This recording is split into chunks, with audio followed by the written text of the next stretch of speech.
ನನ್ನ ಹೆಸರು ಕೃತಿಕಾ. ನಾನು ಒಂದು ಮೇಲ್ಮಧ್ಯಮ ವರ್ಗದ ಕುಟುಂಬಕ್ಕೆ ಸೇರಿದವಳು. ನಾವು ಕೇವಲ ಇಬ್ಬರೂ ಒಡಹುಟ್ಟಿದವರು. ನನ್ನ ಅಣ್ಣ ನನಗಿಂತ ದೊಡ್ಡವನು ಮತ್ತು ಮನೆಯಲ್ಲಿ ಎಲ್ಲರಿಗಿಂತ ಕಿರಿಯವಳಾದ ಕಾರಣ ನಾನು ಎಲ್ಲರ ಪ್ರೀತಿಯ ಕಣ್ಮಣಿಯಾಗಿದ್ದೆ. ನಮ್ಮ ಜೀವನವು ಬಹಳ ಸುಗಮವಾಗಿ ಸಾಗುತ್ತಿತ್ತು. ಆದರೆ ವಿಧಿ ಒಂದು ಭೀಕರ ತಿರುವು ಪಡೆಯಿತು ಮತ್ತು ನಮ್ಮ ಕಷ್ಟದ ದಿನಗಳು ಆರಂಭವಾದವು. ನಾನು ಚಿಕ್ಕವಳಿದ್ದಾಗಲೇ ನನ್ನ ಪೋಷಕರು ರಸ್ತೆ ಅಪಘಾತದಲ್ಲಿ ಮರಣ ಹೊಂದಿದರು. ನನ್ನ ತಂದೆಯವರಿಗೆ ಒಂದು ಸಣ್ಣ ವ್ಯವಹಾರವಿತ್ತು. ಅವರ ಹಠಾತ್ ನಿಧನದ ನಂತರ ನನ್ನ ಚಿಕ್ಕಪ್ಪ ಅದನ್ನು ತಾತ್ಕಾಲಿಕವಾಗಿ ವಹಿಸಿಕೊಂಡರು. ಚಿಕ್ಕಪ್ಪ ನಮ್ಮನ್ನು ಬೆಳೆಸಿದರು, ಆದರೆ ಅವರ ನಡವಳಿಕೆ ಯಾವಾಗಲೂ ಒಬ್ಬ ವ್ಯಾಪಾರಿಯಂತೆಯೇ ಇತ್ತು. ಅವರು ಕೇವಲ ತಮ್ಮ ಲಾಭ ಮತ್ತು ನಷ್ಟಗಳ ಬಗ್ಗೆ ಮಾತ್ರ ಗಮನ ಹರಿಸುತ್ತಿದ್ದರು. ಅನಾಥ ಮಕ್ಕಳಿಗೆ ಸಿಗಬೇಕಾದ ಪ್ರೀತಿಯನ್ನು ಅವರು ನಮಗೆ ಎಂದೂ ನೀಡಲಿಲ್ಲ. ನನ್ನ ಅಣ್ಣ ಬೆಳೆಯುತ್ತಿದ್ದಂತೆ ಅವರು ಪರಿಸ್ಥಿತಿಯನ್ನು ತಮ್ಮ ಕೈಗೆ ತೆಗೆದುಕೊಂಡರು. ಆಗ ಚಿಕ್ಕಪ್ಪ ತಮ್ಮ ಪಾಲನ್ನು ವಿಂಗಡಿಸಿ ನಮ್ಮ ಪಾಲನ್ನು ಪ್ರಾಮಾಣಿಕವಾಗಿ ಅಣ್ಣನಿಗೆ ಹಸ್ತಾಂತರಿಸಿದರು. ಅಂದಿನಿಂದ ಇಡೀ ಮನೆಯ ಜವಾಬ್ದಾರಿ ಮತ್ತು ವಿಶೇಷವಾಗಿ ನನ್ನ ಜವಾಬ್ದಾರಿ ಅಣ್ಣನ ಹೆಗಲ ಮೇಲೆ ಬಿತ್ತು. ಈ ಜವಾಬ್ದಾರಿಯನ್ನು ಹೊತ್ತ ನನ್ನ ಅಣ್ಣ ಹಗಲು ರಾತ್ರಿಯೆನ್ನದೇ ಕಷ್ಟಪಟ್ಟರು. ಅವರು ನಗರದ ಮಾರುಕಟ್ಟೆಯಲ್ಲಿ ಉತ್ಪನ್ನಗಳ ಮಾರ್ಕೆಟಿಂಗ್ ಮತ್ತು ಉತ್ಪಾದನೆಯನ್ನು ಮಾಡುವ ಮೂಲಕ ತಮ್ಮ ವ್ಯವಹಾರವನ್ನು ಪ್ರಾರಂಭಿಸಿದರು. ಕೆಲವೇ ವರ್ಷಗಳಲ್ಲಿ ನಮ್ಮ ವ್ಯವಹಾರವು ನಗರದ ಅತ್ಯಂತ ಯಶಸ್ವಿ ಉದ್ಯಮಗಳಲ್ಲಿ ಒಂದಾಯಿತು. ಅಣ್ಣ ನನ್ನನ್ನು ತುಂಬಾ ಪ್ರೀತಿಸುತ್ತಿದ್ದರು. ಅವರು ಕೇವಲ ನನ್ನ ಹಿರಿಯಣ್ಣನಾಗಿರಲಿಲ್ಲ, ಬದಲಿಗೆ ನನ್ನ ಪ್ರಾಣಸ್ನೇಹಿತ ಮತ್ತು ದೊಡ್ಡ ಆಧಾರಸ್ತಂಭವಾಗಿದ್ದರು. ಪೋಷಕರ ಕೊರತೆಯನ್ನು ಅವರು ನನಗೆ ಎಂದಿಗೂ ಅರಿವಾಗದಂತೆ ನೋಡಿಕೊಂಡರು.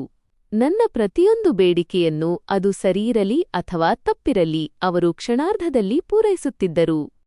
ಕಾಲ ಉರುಳಿತು. ನಂತರ ನನ್ನ ಅಣ್ಣನ ಮದುವೆಯಾಯಿತು. ನನ್ನ ಅತ್ತಿಗೆ ಕೂಡ ಬಹಳ ಸಮಾಧಾನಿ ಮತ್ತು ಪ್ರೀತಿಯುಳ್ಳ ಮಹಿಳೆಯಾಗಿದ್ದರು. ಅವರು ನನ್ನನ್ನು ತಮ್ಮ ಸ್ವಂತ ತಂಗಿಯಂತೆಯೇ ನಡೆಸಿಕೊಂಡರು. ಮನೆಯ ವಾತಾವರಣವು ಸಂತೋಷ ಮತ್ತು ಶಾಂತಿಯಿಂದ ತುಂಬಿತ್ತು. ನಾನು ಅತ್ತಿಗೆಯನ್ನು ತುಂಬಾ ಗೌರವಿಸುತ್ತಿದ್ದೆ ಮತ್ತು ಅವರ ಪ್ರತಿಯೊಂದು ಕೆಲಸದಲ್ಲೂ ಸಹಾಯ ಮಾಡುತ್ತಿದ್ದೆ. ಹೀಗಾಗಿ ನಾವು ಅದ್ಭುತವಾದ ಸಮಯವನ್ನು ಕಳೆದೆವು. ನಾನು ಇನ್ನೂ ಓದುತ್ತಿದ್ದೆ ಮತ್ತು ನಗರದ ಪ್ರತಿಷ್ಠಿತ ವಿಶ್ವವಿದ್ಯಾಲಯದಲ್ಲಿ ಪ್ರವೇಶ ಪಡೆದಿದ್ದೆ. ನನಗೆ ಮೇಕಪ್ ಮತ್ತು ಫ್ಯಾಷನ್ ಬಗ್ಗೆ ತುಂಬಾ ಆಸಕ್ತಿ ಇದ್ದ ಕಾರಣ ನನ್ನ ವಿಶ್ವವಿದ್ಯಾಲಯದ ದಿನಗಳಲ್ಲಿ ನಾನು ಸಾಕಷ್ಟು ಫ್ಯಾಷನ್ ಮಾಡುತ್ತಿದ್ದೆ ಮತ್ತು ನನ್ನ ಜೀವನದ ಪ್ರಯಾಣವನ್ನು ಪೂರ್ಣವಾಗಿ ಆನಂದಿಸುತ್ತಿದ್ದೆ. ನನ್ನದು ಬಹಳ ಮುಕ್ತ ಮತ್ತು ಆಧುನಿಕ ದೃಷ್ಟಿಕೋನವಾಗಿತ್ತು. ಇಡೀ ಜಗತ್ತು ನನ್ನ ಮುಷ್ಠಿಯಲ್ಲಿದೆ ಮತ್ತು ನಾನು ಬಯಸಿದ್ದನ್ನು ಪಡೆಯಬಲ್ಲೆ ಎಂದು ನಾನು ನಂಬಿದ್ದೆ. ನಾನು ಮತ್ತು ನನ್ನ ಗೆಳೆಯರು ವಿಶ್ವವಿದ್ಯಾಲಯದ ಕ್ಯಾಫೆಟೇರಿಯಾದಲ್ಲಿ ಗಂಟೆಗಟ್ಟಲೆ ಕುಳಿತು ನಮ್ಮ ಸುವರ್ಣ ಕನಸುಗಳನ್ನು ಹೆಣೆಯುತ್ತಿದ್ದೆವು. ನನ್ನ ಗೆಳತಿ ನಂದಿನಿ ಆಗಾಗ ಕೇಳುತ್ತಿದ್ದಳು, ಕೃತಿಕಾ, ನಿನ್ನ ಜೀವನ ಸಂಗಾತಿ ಹೇಗಿರಬೇಕೆಂದು ನೀನು ಬಯಸುತ್ತೀಯಾ? ನಾನು ಬಹಳ ಹೆಮ್ಮೆ ಮತ್ತು ಗಾಂಭೀರ್ಯದಿಂದ ನಗುತ್ತಾ ಉತ್ತರಿಸುತ್ತಿದ್ದೆ, ನನ್ನ ಭಾವಿ ಪತಿ ಯಾವುದೇ ಸಾಮಾನ್ಯ ವ್ಯಕ್ತಿಯಾಗಿರುವುದಿಲ್ಲ. ಅವನು ಉನ್ನತ ಶಿಕ್ಷಣ ಪಡೆದವನಾಗಿರಬೇಕು, ಆಧುನಿಕನಾಗಿರಬೇಕು ಮತ್ತು ಬಹುರಾಷ್ಟ್ರೀಯ ಕಂಪನಿಯಲ್ಲಿ ಉನ್ನತ ಹುದ್ದೆಯಲ್ಲಿರಬೇಕು. ಅವನು ದೊಡ್ಡ ಹೊಳೆಯುವ ಕಾರಿನಲ್ಲಿ ಬರಬೇಕು ಮತ್ತು ನಂತರ ನನ್ನನ್ನು ಮದುವೆಯಾಗಲು ಒಂದು ಭವ್ಯವಾದ ಅರಮನೆಗೆ ಕರೆದೊಯ್ಯಬೇಕು. ನನ್ನ ಸೌಂದರ್ಯ, ನನ್ನ ಪದವಿ ಮತ್ತು ನನ್ನ ಅಣ್ಣನ ಸಂಪತ್ತಿನ ಬಗ್ಗೆ ನನಗೆ ತುಂಬಾ ಹೆಮ್ಮೆಯಿತ್ತು. ನಾನು ಒಬ್ಬ ರಾಜಕುಮಾರಿಗಿಂತ ಕಡಿಮೆಯಿಲ್ಲ ಮತ್ತು ಒಬ್ಬ ರಾಜಕುಮಾರನಿಗೆ ಅರ್ಹಳು ಎಂದು ನಾನು ನಂಬಿದ್ದೆ. ನಾನು ಉತ್ತಮ ಅಂಕಗಳೊಂದಿಗೆ ಪದವಿ ಮುಗಿಸಿದ ತಕ್ಷಣ ಮನೆಯಲ್ಲಿ ಹಬ್ಬದ ವಾತಾವರಣವಿತ್ತು. ಅಣ್ಣ ತುಂಬಾ ಸಂತೋಷವಾಗಿದ್ದರು. ಅಂದು ಸಂಜೆ ಅವರು ನನ್ನನ್ನು ತಮ್ಮ ಕೋಣೆಗೆ ಕರೆದರು. ಅವರು ಕುಳಿತು ಯೋಚಿಸುತ್ತಿದ್ದರು ಮತ್ತು ಅವರ ಮುಖದಲ್ಲಿ ಒಂದು ರೀತಿಯ ಗಂಭೀರತೆಯಿತ್ತು. ನಾನು ನಗುತ್ತಲೇ ಒಳಗೆ ಹೋದೆ. ಏನಾಯಿತು ಅಣ್ಣ? ನೀವೇಕೆ ಇಷ್ಟು ಗಂಭೀರವಾಗಿದ್ದೀರಿ? ಏನು ಯೋಚಿಸುತ್ತಿದ್ದೀರಿ? ಇಂದು ನನ್ನ ಸಂತೋಷದ ದಿನ ಎಂದು ಅವರ ಕೈಯನ್ನು ಪ್ರೀತಿಯಿಂದ ಹಿಡಿದು ಹೇಳಿದೆ. ಅವರು ದೀರ್ಘವಾದ ನಿಟ್ಟುಸಿರು ಬಿಟ್ಟು ನನ್ನ ಕಡೆ ತಿರುಗಿ ಪ್ರೀತಿಯಿಂದ ಹೇಳಿದರು, ಕೃತಿಕಾ, ನಾನು ನಿನಗೆ ಒಂದು ಪ್ರಮುಖ ವಿಷಯವನ್ನು ಹೇಳಬೇಕಾಗಿದೆ. ನೋಡು, ಇದು ನಿನ್ನ ಜೀವನದ ಅತ್ಯಂತ ಪ್ರಮುಖ ನಿರ್ಧಾರ. ಈ ಮಾತುಗಳನ್ನು ಕೇಳಿ ನಾನು ದೆಪ್ಪೆದ್ದು ಅವರನ್ನು ಕುತೂಹಲದಿಂದ ನೋಡಿದೆ. ನಾನು ನಿನಗೆ ಮದುವೆ ಮಾಡಬೇಕೆಂದಿದ್ದೇನೆ. ಆದರೆ ಅದಕ್ಕಿಂತ ಮೊದಲು ನಾನು ನಿನ್ನ ಆಸೆಗಳನ್ನು ತಿಳಿಯಲು ಬಯಸುತ್ತೇನೆ. ನನ್ನ ಅಣ್ಣ ನನ್ನ ಕಣ್ಣುಗಳನ್ನು ನೇರವಾಗಿ ನೋಡಿ ಹೇಳಿದರು, ನೀನು ಸುಶಿಕ್ಷಿತೆ, ಬುದ್ಧಿವಂತೆ ಮತ್ತು ಜೀವನದ ಎಲ್ಲ ಒಳ್ಳೆಯ ಮತ್ತು ಕೆಟ್ಟ ಅಂಶಗಳನ್ನು ಅರ್ಥಮಾಡಿಕೊಳ್ಳಬಲ್ಲೆ. ನಿನಗೆ ಯಾರಾದರೂ ಇಷ್ಟವಿದ್ದರೆ ಅಥವಾ ನೀನು ಮದುವೆಯಾಗಲು ಬಯಸುವ ಹುಡುಗನಿದ್ದರೆ ದಯವಿಟ್ಟು ಯಾವುದೇ ಸಂಕೋಚವಿಲ್ಲದೆ ನನಗೆ ತಿಳಿಸು.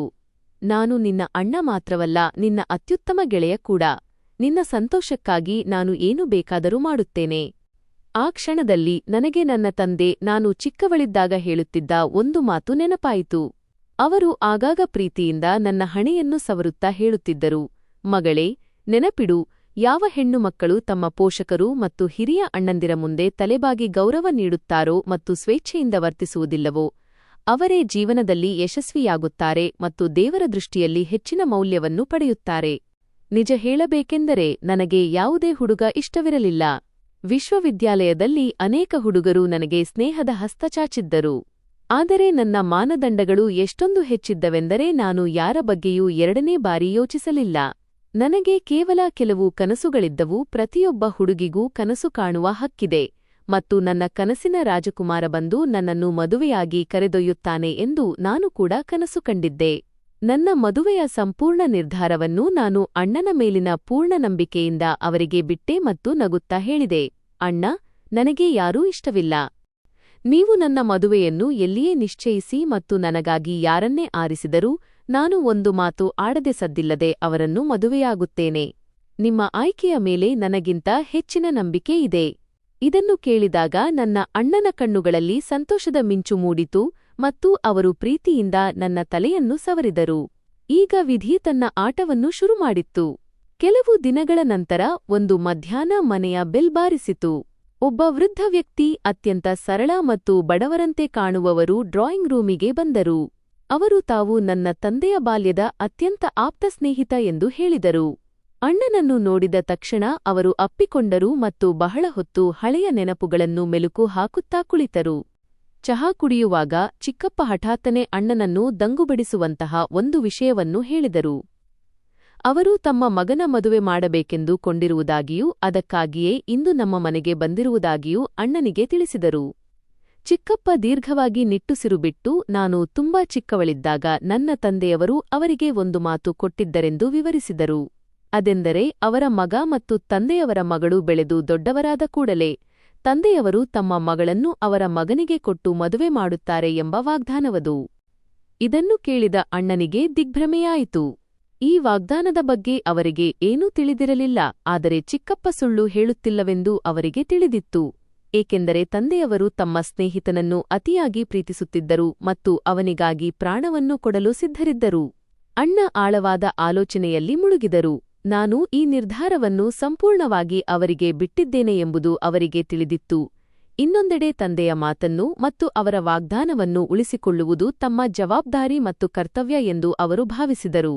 ದಿವಂಗತ ತಂದೆಯವರ ಯಾವುದೇ ಮಾತು ಸುಳ್ಳಾಗಬಾರದೆಂದು ಅವರು ಬಯಸಿದರು. ಆದರೆ ಅಸಲಿ ಸಮಸ್ಯೆ ಬೇರೆಯೇ ಇತ್ತು.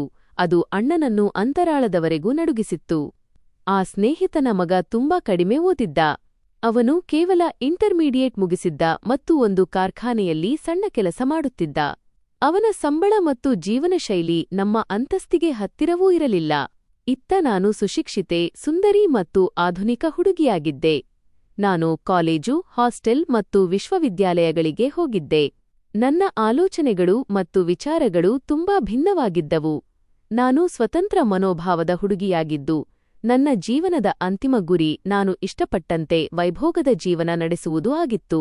ಆ ಹುಡುಗ ಮತ್ತು ನಾನು ಪರಸ್ಪರ ಹೊಂದಿಕೆಯಾಗುತ್ತಿರಲಿಲ್ಲ. ನಾವು ಬೇರೆ ಬೇರೆ ಜಗತ್ತಿಗೆ ಸೇರಿದವರಾಗಿದ್ದೆವು. ಅಣ್ಣ ಆನಂತರ ಅನೇಕ ರಾತ್ರಿಗಳನ್ನು ನಿದ್ದೆಯಿಲ್ಲದೆ ಕಳೆದರೂ ತುಂಬಾ ಚಿಂತಿತರಾದರು. ಈ ಬಗ್ಗೆ ಏನು ಮಾಡಬೇಕೆಂದು ಅವರು ಅತ್ತಿಗೆಯ ಜೊತೆಗೂ ಚರ್ಚಿಸಿದರು. ಅತ್ತಿಗೆ ಕೂಡ ತಂದೆಯವರ ಮಾತನ್ನು ಗೌರವಿಸಿ ಅದನ್ನು ಈಡೇರಿಸುವ ಪರವಾಗಿದ್ದರು. ಅಂತಿಮವಾಗಿ ಭಾವನೆ ಮತ್ತು ವಾಸ್ತವದ ನಡುವಿನ ಈ ಹೋರಾಟದಲ್ಲಿ ತಂದೆಯ ವಾಗ್ದಾನವೇ ಜಯಿಸಿತು. ಅಣ್ಣ ನನ್ನ ಮದುವೆಯನ್ನು ತಂದೆಯ ಸ್ನೇಹಿತನ ಮಗನೊಂದಿಗೆ ನಿಶ್ಚಯಿಸಿದರು.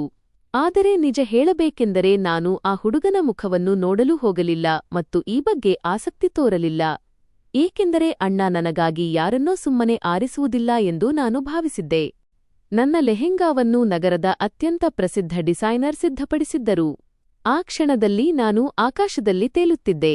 ನನ್ನ ಜೀವನದ ಅತ್ಯಂತ ಸುಂದರವಾದ ಪ್ರಯಾಣ ಆರಂಭವಾಗುತ್ತಿದೆ ಎಂದು ನನಗೆ ಅನಿಸುತ್ತಿತ್ತು. ಮೆಹಂದಿ ರಾತ್ರಿಯಂದು ನಾನು ತುಂಬಾ ನೃತ್ಯ ಮಾಡಿದೆ ಮತ್ತು ಎಲ್ಲರ ಗಮನ ನನ್ನ ಮೇಲೆಯೇ ಇತ್ತು. ಅಸಲಿ ಸತ್ಯವೇನೆಂದು ನನಗೆ ಕಿಂಚಿತ್ತೂ ಅರಿವಿರಲಿಲ್ಲ. ಮರುದಿನ ಮದುವೆಯ ಮೆರವಣಿಗೆ ಬಂದಿತು. ನಾನು ವಧುವಿನ ಉಡುಪಿನಲ್ಲಿ ನನ್ನ ಕೋಣೆಯಲ್ಲಿ ಕುಳಿತಿದ್ದೆ. ಈ ಅಪರಿಚಿತ ವ್ಯಕ್ತಿಯೊಂದಿಗೆ ನನ್ನ ಮದುವೆಯಾಗುತ್ತಿತ್ತು. ನನ್ನ ಪತಿ ಹೇಗಿರಬಹುದು ಎಂದು ನೋಡಲು ನನಗೆ ಕುತೂಹಲವಿತ್ತು. ಆದರೆ ಅವರ ಮುಖವು ಸಂಪೂರ್ಣವಾಗಿ ಮುಸುಕಿನಿಂದ ಮುಚ್ಚಲ್ಪಟ್ಟಿತ್ತು ಮತ್ತು ನಾನು ಕೂಡ ಮುಸುಕಿನಲ್ಲೇ ಇದ್ದೆ. ನಾನು ಆಧುನಿಕ ಹುಡುಗಿಯಾಗಿದ್ದರೂ ಆ ಕ್ಷಣದಲ್ಲಿ ಇದೆಲ್ಲವನ್ನೂ ಇಷ್ಟಪಡುತ್ತಿದ್ದೆ. ನಾನು ಎಲ್ಲಾ ವಿಧಿವಿಧಾನಗಳನ್ನು ಸಂತೋಷದಿಂದ ಪೂರೈಸಿದೆ. ಬೀಳ್ಕೊಡುವ ಸಮಯ ಬಂದಾಗ ನಾನು ಅಣ್ಣನನ್ನು ಅಪ್ಪಿಕೊಂಡು ತುಂಬಾ ಅತ್ತೆ. ಅವರ ಕಣ್ಣುಗಳಲ್ಲೂ ನೀರಿತ್ತು. ಆದರೆ ಅವರ ಕಣ್ಣೀರಿನ ಹಿಂದೆ ಒಂದು ಬೇರೆಯದೇ ಕಥೆಯಿತ್ತು. ಅದನ್ನು ಅರ್ಥಮಾಡಿಕೊಳ್ಳಲು ಆಗ ನನಗೆ ಸಾಧ್ಯವಾಗಲಿಲ್ಲ. ನನ್ನನ್ನು ಕಾರಿನಲ್ಲಿ ಅಳುತ್ತಾ ಕಳುಹಿಸಿಕೊಟ್ಟರು. ಪ್ರಯಾಣವು ಸುದೀರ್ಘವಾಗುತ್ತಿತ್ತು ಮತ್ತು ನನ್ನ ಹೃದಯ ಬಡಿತ ಜೋರಾಗುತ್ತಿತ್ತು. ಕಾರು ನಿಂತಾಗ ನಾನು ಕಿಟಕಿಯಿಂದ ಹೊರಗೆ ನೋಡಿದೆ. ನಾನು ಇದ್ದ ಜಾಗವು ಅತ್ಯಂತ ಕಿರಿದಾದ ಮತ್ತು ಪಾಳುಬಿದ್ದ ಬೀದಿಯಾಗಿತ್ತು. ಸುತ್ತಮುತ್ತಲಿನ ಮನೆಗಳು ಬಹಳ ಸಣ್ಣದಾಗಿದ್ದವು ಮತ್ತು ಹಳೆಯದಾಗಿದ್ದವು. ಇದನ್ನು ಕಂಡು ನನ್ನ ಮೈ ಜುಮ್ಮೆಂದಿತು. ನಾವು ದಾರಿ ತಪ್ಪಿರಬಹುದು ಎಂದು ನಾನು ಭಾವಿಸಿದೆ. ಆದರೆ ಡ್ರೈವರ್ ಬಾಗಿಲು ತೆರೆದು ನಾನು ಇಳಿಯುವಂತೆ ಸೂಚನೆ ನೀಡಿದಾಗ ಒಬ್ಬ ಸಾಧಾರಣ ಮತ್ತು ಕುಳ್ಳಗಿನ ಮನುಷ್ಯ ನನ್ನನ್ನು ಸ್ವಾಗತಿಸಿದರು. ನನ್ನನ್ನು ಸಾಧಾರಣವಾಗಿ ಬೆಳಗುತ್ತಿರುವ ಒಂದು ಮನೆಗೆ ಕರೆದೊಯ್ಯಲಾಯಿತು. ಗೋಡೆಗಳಿಗೆ ಬಣ್ಣ ಬಳಿಯಲಾಗಿತ್ತು, ಆದರೆ ಪ್ಲಾಸ್ಟರ್ ಉದುರುತ್ತಿತ್ತು. ಅಂಗಳವು ತುಂಬಾ ಚಿಕ್ಕದಾಗಿತ್ತು. ನನಗೆ ಅಲ್ಲಿ ಉಸಿರುಕಟ್ಟಿದ ಅನುಭವವಾಯಿತು. ನಂತರ ನನ್ನನ್ನು ಒಂದು ಸಣ್ಣ ಕೋಣೆಯಲ್ಲಿ ಕೂಡಿಸಲಾಯಿತು. ಅಲ್ಲಿನ ಅಲಂಕಾರವು ತುಂಬಾ ಅಗ್ಗವಾಗಿತ್ತು. ನನ್ನ ಕನಸಿನ ಅರಮನೆ ಕ್ಷಣಾರ್ಧದಲ್ಲಿ ಕುಸಿದುಬಿದ್ದಿತು. ಅದು ನನ್ನ ಮೊದಲ ರಾತ್ರಿಯಾಗಿತ್ತು ಮತ್ತು ನಾನು ನನ್ನ ಪತಿಯನ್ನು ಮೊದಲ ಬಾರಿಗೆ ನೋಡಿದೆ. ನಾನು ಕೋಪದಿಂದ ನಡುಗುತ್ತಿದ್ದೆ ಮತ್ತು ನನ್ನ ಮುಖದಲ್ಲಿ ಹತಾಶೆ ತುಂಬಿತ್ತು. ಬಾಗಿಲು ತೆರೆಯಿತು ಮತ್ತು ಆ ವ್ಯಕ್ತಿ ಒಳಗೆ ಬಂದರು. ನಾನು ಮತ್ತೊಮ್ಮೆ ಆಘಾತಕ್ಕೊಳಗಾದೆ. ಅವರು ಅಗ್ಗದ ಬಟ್ಟೆಗಳನ್ನು ಧರಿಸಿದ್ದ ಅತ್ಯಂತ ಸರಳ ಸಾಮಾನ್ಯ ಯುವಕನಾಗಿದ್ದರು. ಅವರ ಮೈಬಣ್ಣ ಕಪ್ಪಗಿತ್ತು ಮತ್ತು ಅವರ ಮುಖದಲ್ಲಿ ಅಂತಹ ಯಾವುದೇ ಆಕರ್ಷಣೆಯಿರಲಿಲ್ಲ. ಅವರ ವ್ಯಕ್ತಿತ್ವ ಕೂಡ ನೀರಸವಾಗಿತ್ತು. ನಾನು ಇಷ್ಟೆಲ್ಲ ಸಿದ್ಧತೆ ಮಾಡಿಕೊಂಡಿದ್ದ ನನ್ನ ಕನಸಿನ ರಾಜಕುಮಾರ ಇವರಲ್ಲ ಎಂಬುದು ನನಗೆ ಅರಿವಾಯಿತು. ಅವನನ್ನು ನೋಡಿದ ತಕ್ಷಣ ನನ್ನ ಕೋಪ ಮತ್ತೆ 7ನೇ ಆಕಾಶಕ್ಕೇರಿತು. ನನ್ನೊಳಗೆ ಲಾವಾರಸ ಕುದಿಯುತ್ತಿರುವಂತೆ ಮತ್ತು ಅದು ಯಾವುದೇ ಕ್ಷಣದಲ್ಲಿ ಸ್ಫೋಟಗೊಳ್ಳಲು ಸಿದ್ಧವಾಗಿರುವಂತೆ ನನಗೆ ಭಾಸವಾಯಿತು. ನೀನು ಯಾಕೆ ನನ್ನ ಕೋಣೆಗೆ ಬಂದೆ ಎಂದು ನಾನು ಮಂಚದಿಂದ ಎದ್ದು ನಿಂತು ಕಿರುಚಿದೆ. ನನ್ನ ಧ್ವನಿ ಎಷ್ಟು ಕಠೋರವಾಗಿತ್ತೆಂದರೆ ಅವನು ಅಕ್ಷರಶಃ ಸ್ತಂಭೀಭೂತನಾಗಿ ಅಲ್ಲೇ ನಿಂತುಬಿಟ್ಟನು. ಯಾರು ನೀನು? ಇಲ್ಲಿಗೆ ಬರಲು ನಿನಗೆ ಎಷ್ಟು ಧೈರ್ಯ ಎಂದು ನಾನು ನನ್ನ ಲಂಗವನ್ನು ಬಲವಾಗಿ ಎಳೆಯುತ್ತಾ ವಿಷಪೂರಿತವಾಗಿ ಕೇಳಿದೆ. ನನ್ನ ಈ ಹಠಾತ್ ನಡವಳಿಕೆಯಿಂದ ಅವನು ಸಂಪೂರ್ಣವಾಗಿ ಬೆಚ್ಚಿಬಿದ್ದನು. ಅವನ ಮುಖ ಕೆಂಪಗಾಯಿತು. ನಿನಗೆ ಏನಾಗಿದೆ? ನೀನು ಏನನ್ನೂ ತಪ್ಪಾಗಿ ಅರ್ಥಮಾಡಿಕೊಳ್ಳುತ್ತಿದ್ದೀಯಾ ಎಂದು ನನಗೆ ಅನ್ನಿಸುತ್ತಿದೆ ಎಂದು ಅವನು ತನ್ನ ದೃಷ್ಟಿಯನ್ನು ಚುರುಕುಗೊಳಿಸಿ ತೀಕ್ಷ್ಣ ಧ್ವನಿಯಲ್ಲಿ ಕೇಳಿದನು. ಹೌದಾ, ನಾನು ಏನನ್ನು ತಪ್ಪಾಗಿ ಅರ್ಥಮಾಡಿಕೊಳ್ಳುತ್ತಿದ್ದೇನೆ? ನಿನ್ನ ಈ ಹರಟೆಯನ್ನು ನಿಲ್ಲಿಸು ಮತ್ತು ನನ್ನ ಕೋಣೆಯಿಂದ ಹೊರಗೆ ಹೋಗು ಎಂದು ನಾನು ಅಸಹ್ಯದಿಂದ ಅವನ ಮಾತನ್ನು ಮಧ್ಯದಲ್ಲೇ ತಡೆದೆ. ನೋಡು, ನಾನು ನಿನ್ನ ಪತಿ. ಅವನು ನೆಲದ ಕಡೆಗೆ ನೋಡಿದನು. ಅವನ ಈ ಮಾತುಗಳು ನನ್ನ ಕಿವಿಗೆ ಬಾಂಬ್ ಬಿದ್ದಂತೆ ಕೇಳಿಸಿದವು. ನಿನ್ನ ಈ ಅಸಂಬದ್ಧ ಮಾತನ್ನು ನಿಲ್ಲಿಸು. ನನ್ನ ಅಣ್ಣ ನನ್ನ ಜೊತೆ ಇಂತಹ ಅಸಹ್ಯಕರವಾದ ತಮಾಷೆಯನ್ನು ಎಂದಿಗೂ ಮಾಡಲಾರರು ಎಂದು ನಾನು ಮತ್ತೊಮ್ಮೆ ಗಂಟಲು ಹರಿಯುವಂತೆ ಕಿರುಚಿದೆ. ಮೊದಲ ಬಾರಿಗೆ ನನ್ನ ಅಣ್ಣ ನನಗೆ ದೊಡ್ಡ ಅನ್ಯಾಯ ಮಾಡಿದ್ದಾರೆ ಎಂಬ ಭಾವನೆ ನನ್ನಲ್ಲಿ ಆಳವಾಗಿ ಮೂಡಿತು. ನಾನು ರಾತ್ರಿ ಇಡೀ ಮಂಚದ ಮೇಲೆ ಅತ್ತಿತ್ತ ಹೊರಳಾಡುತ್ತಾ ಕಳೆದೆ. ಆದರೆ ಅವನು ನಾನು ಹೇಳಿದಂತೆಯೇ ಒಂದು ದಿಂಬನ್ನಿಟ್ಟುಕೊಂಡು ನೆಲದ ಮೇಲೆ ಸುಮ್ಮನೆ ಮಲಗಿದ್ದನು. ಬಾಲ್ಯದಿಂದಲೂ ನಾನು ಕನಸು ಕಂಡಿದ್ದ ಜೀವನ ಇದಾಗಿರಲಿಲ್ಲ.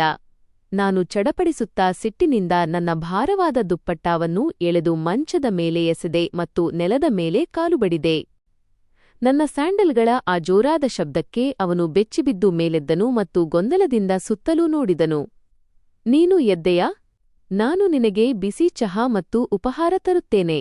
ಅವನು ನೆಲದಿಂದ ಎದ್ದು ತನ್ನ ಬಟ್ಟೆಗಳನ್ನು ಕೊಡವಿಕೊಂಡು ಅತ್ಯಂತ ಸೌಮ್ಯತೆಯಿಂದ ಮತ್ತು ಪ್ರೀತಿಯಿಂದ ಮಾತನಾಡಿದನು. ಅವನ ಧ್ವನಿಯಲ್ಲಿ ಒಂದು ವಿಚಿತ್ರವಾದ ಮೃದುತ್ವವಿತ್ತು. ಅದನ್ನು ನಾನು ದೌರ್ಬಲ್ಯವೆಂದು ತಪ್ಪಾಗಿ ಭಾವಿಸಿದೆ. ನಿನ್ನ ಈ ಕೊಳಕು ಕೈಗಳಿಂದ ನನಗೆ ಏನೂ ಬೇಡ. ಇಲ್ಲಿಂದ ತೊಲಗು. ನನ್ನ ಕಣ್ಣೆದುರಿನಿಂದ ದೂರ ಹೋಗು. ಇಲ್ಲಿಂದ ಹೊರಟು ಹೋಗು ಮತ್ತು ನನ್ನ ಜೊತೆ ಮತ್ತೆ ಮಾತನಾಡಲು ಧೈರ್ಯವನ್ನೂ ಮಾಡಬೇಡ. ನಾನು ಡ್ರೆಸ್ಸಿಂಗ್ ಟೇಬಲ್ ಮುಂದೆ ನಿಂತು ನನ್ನ ಆಭರಣಗಳನ್ನು ಕಳಚುತ್ತಾ ಕಠೋರವಾಗಿ ಉತ್ತರಿಸಿದೆ. ನನ್ನ ರಕ್ತ ಕುದಿಯುತ್ತಿತ್ತು ಮತ್ತು ಈ ಮನೆಯಲ್ಲಿರುವ ಪ್ರತಿಯೊಂದನ್ನೂ ನಾಶಮಾಡಲು ಅಥವಾ ಬೆಂಕಿ ಹಚ್ಚಲು ಬಯಸುತ್ತಿದ್ದ ನನ್ನನ್ನು ನನಗೆ ನಿಯಂತ್ರಿಸಲು ಸಾಧ್ಯವಾಗಲಿಲ್ಲ. ನನ್ನ ಈ ತೀಕ್ಷ್ಣ ಮತ್ತು ಉದ್ಧಟತನದ ನಡವಳಿಕೆಯಿಂದ ಅವನು ಕ್ಷಣಕಾಲ ಸ್ತಂಭೀಭೂತನಾದನು.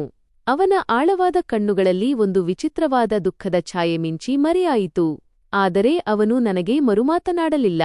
ತಲೆ ತಗ್ಗಿಸಿ ಸುಮ್ಮನೆ ಬಾಗಿಲು ತೆರೆದು ಹೊರಗೆ ಹೋದನು. ನಾನು ಅಲ್ಲಿ ನಿಂತು ಮಂಜು ಮುಸುಕಿದ ಡ್ರೆಸ್ಸಿಂಗ್ ಟೇಬಲ್ ಕನ್ನಡಿಯಲ್ಲಿ ನನ್ನನ್ನು ನಾನು ನೋಡಿಕೊಳ್ಳುತ್ತಾ ನನ್ನ ಹಣೆಬರಹವನ್ನು ಶಪಿಸುತ್ತಿದ್ದೆ. ಇಂದು ನನ್ನ ಮದುವೆಯ ಆರತಕ್ಷತೆ ರಿಸೆಪ್ಷನ್ ಇತ್ತು ಮತ್ತು ಈ ದುರ್ನಾತ ಬೀರುವ ಪಾಳುಬಿದ್ದ ಮನೆಯಲ್ಲಿ ನಾನು ವಧುವಾಗಿ ಕೂರಬೇಕಿತ್ತು. ಕನ್ನಡಿಯಲ್ಲಿ ನನ್ನ ಆ ಬಿಳಿಚಿಕೊಂಡ ಮುಖವನ್ನು ನೋಡಿ ನನಗೆ ನನ್ನ ಮೇಲೆ ತುಂಬಾ ಪಾಪವೆನಿಸಿತು. ಸ್ವಲ್ಪ ಸಮಯದ ನಂತರ ಬಾಗಿಲು ಮತ್ತೆ ತೆರೆಯಿತು ಮತ್ತು ಅವನು ಒಂದು ಹಳೆಯ ಟ್ರೇನಲ್ಲಿ ಒಂದು ಕಪ್ ಚಹಾ ಮತ್ತು ಕೆಲವು ಬಿಸ್ಕತ್ತುಗಳನ್ನು ಹಿಡಿದು ಒಳಗೆ ಬಂದನು. ಅವನು ಎಚ್ಚರಿಕೆಯಿಂದ ಹೆಜ್ಜೆ ಇಡುತ್ತಾ ಬಂದು ಆ ಟ್ರೇಯನ್ನು ನನ್ನ ಮುಂದೆ ಇಟ್ಟನು. ದಯವಿಟ್ಟು ಏನನ್ನಾದರೂ ತಿನ್ನು. ನಿನ್ನೆ ರಾತ್ರಿ ಕೋಪದಲ್ಲಿ ನೀನು ಏನನ್ನೂ ತಿಂದಿಲ್ಲ. ಹೀಗೆ ಹಸಿದಿದ್ದರೆ ನಿನಗೆ ಅನಾರೋಗ್ಯವಾಗುತ್ತದೆ ಎಂದು ಅವನು ನನ್ನನ್ನು ದಿಟ್ಟಿಸಿ ನೋಡುತ್ತಾ ಮನವಿ ಮಾಡಿದನು. ಅವನ ಧ್ವನಿಯಲ್ಲಿ ಒಂದು ವಿಚಿತ್ರವಾದ ಕಾಳಜಿಯಿತ್ತು. ಅದು ನನಗೆ ವಿಷದಂತೆ ಭಾಸವಾಯಿತು. ನಿನ್ನ ಈ ಮುಖ ಮತ್ತು ನೀನು ತಂದಿರುವ ಈ ಅಗ್ಗದ ಕಳಪೆ ಆಹಾರ ನನಗೆ ಬೇಡವೆಂದು ಮೊದಲೇ ಹೇಳಿದ್ದೆನಲ್ಲ. ನಾನು ನನ್ನ ಪೂರ್ಣ ಶಕ್ತಿಯಿಂದ ಆ ಟ್ರೇಯನ್ನು ತಳ್ಳಿದೆ ಮತ್ತು ಅದನ್ನು ದೂರ ಎಸೆದೆ. ಚಹಾ ಕಪ್ ಹಠಾತ್ತನೆ ನೆಲಕ್ಕೆ ಬಿದ್ದು ಚೂರುಚೂರಾಯಿತು. ಬಿಸಿ ಚಹಾ ನೆಲದ ಮೇಲೆ ಚೆಲ್ಲಿತು ಮತ್ತು ಬಿಸ್ಕತ್ತುಗಳು ಪುಡಿಪುಡಿಯಾದವು. ಅವನು ಆ ಕಪ್ ಬೀಳುವುದನ್ನು ಆಶ್ಚರ್ಯದಿಂದ ನೋಡಿದನು ಮತ್ತು ನಂತರ ದೀರ್ಘವಾದ ನಿಟ್ಟುಸಿರು ಬಿಟ್ಟನು. ಅವನು ನನ್ನ ಮೇಲೆ ದೂರು ನೀಡಲಿಲ್ಲ. ಸುಮ್ಮನೆ ತನ್ನ ಕೈಗಳಿಂದಲೇ ಆ ಗಾಜಿನ ಚೂರುಗಳನ್ನು ಆರಿಸಿದನು ಮತ್ತು ಬಟ್ಟೆಯಿಂದ ನೆಲವನ್ನು ಒರೆಸಲು ಶುರುಮಾಡಿದನು. ನನಗೆ ಜೋರಾಗಿ ಕಿರುಚಾಡಿ ರಂಪಾಟ ಮಾಡಬೇಕೆಂದು ಅನ್ನಿಸಿತು. ನಾನು ಇಷ್ಟೊಂದು ಅವಮಾನ ಮಾಡಿದರೂ ಮೌನವಾಗಿದ್ದ ಇವನು ಎಂತಹ ನಾಚಿಕೆಗೇಡಿ ಮತ್ತು ಉದ್ಧಟ ಮನುಷ್ಯ ಎಂದುಕೊಂಡೆ. ಅವನಿಗೆ ಕೋಪವೇ ಬರಲಿಲ್ಲ. ಅವನ ಆ ಶಾಂತ ನಡವಳಿಕೆಯು ನನ್ನೊಳಗಿನ ಬೆಂಕಿಗೆ ತುಪ್ಪ ಸುರಿದಂತಾಯಿತು. ಅದು ಒಂದು ಸಣ್ಣ ಆರತಕ್ಷತೆಯಾಗಿತ್ತು. ಅದನ್ನು ದೊಡ್ಡ ಹಾಲ್ ಬದಲು ಅವರ ಚಿಕ್ಕದಾದ ಇಕ್ಕಟ್ಟಾದ ಮನೆಯ ಅಂಗಳದಲ್ಲೇ ಇಟ್ಟುಕೊಂಡಿದ್ದರು. ಬೆಳಿಗ್ಗೆಯಿಂದಲೇ ಹೊರಗಿನ ಬೀದಿಯಲ್ಲಿ ಗದ್ದಲವಿತ್ತು ಮತ್ತು ಅಗ್ಗದ ಟೆಂಟ್ಗಳನ್ನು ಹಾಕಲಾಗುತ್ತಿತ್ತು.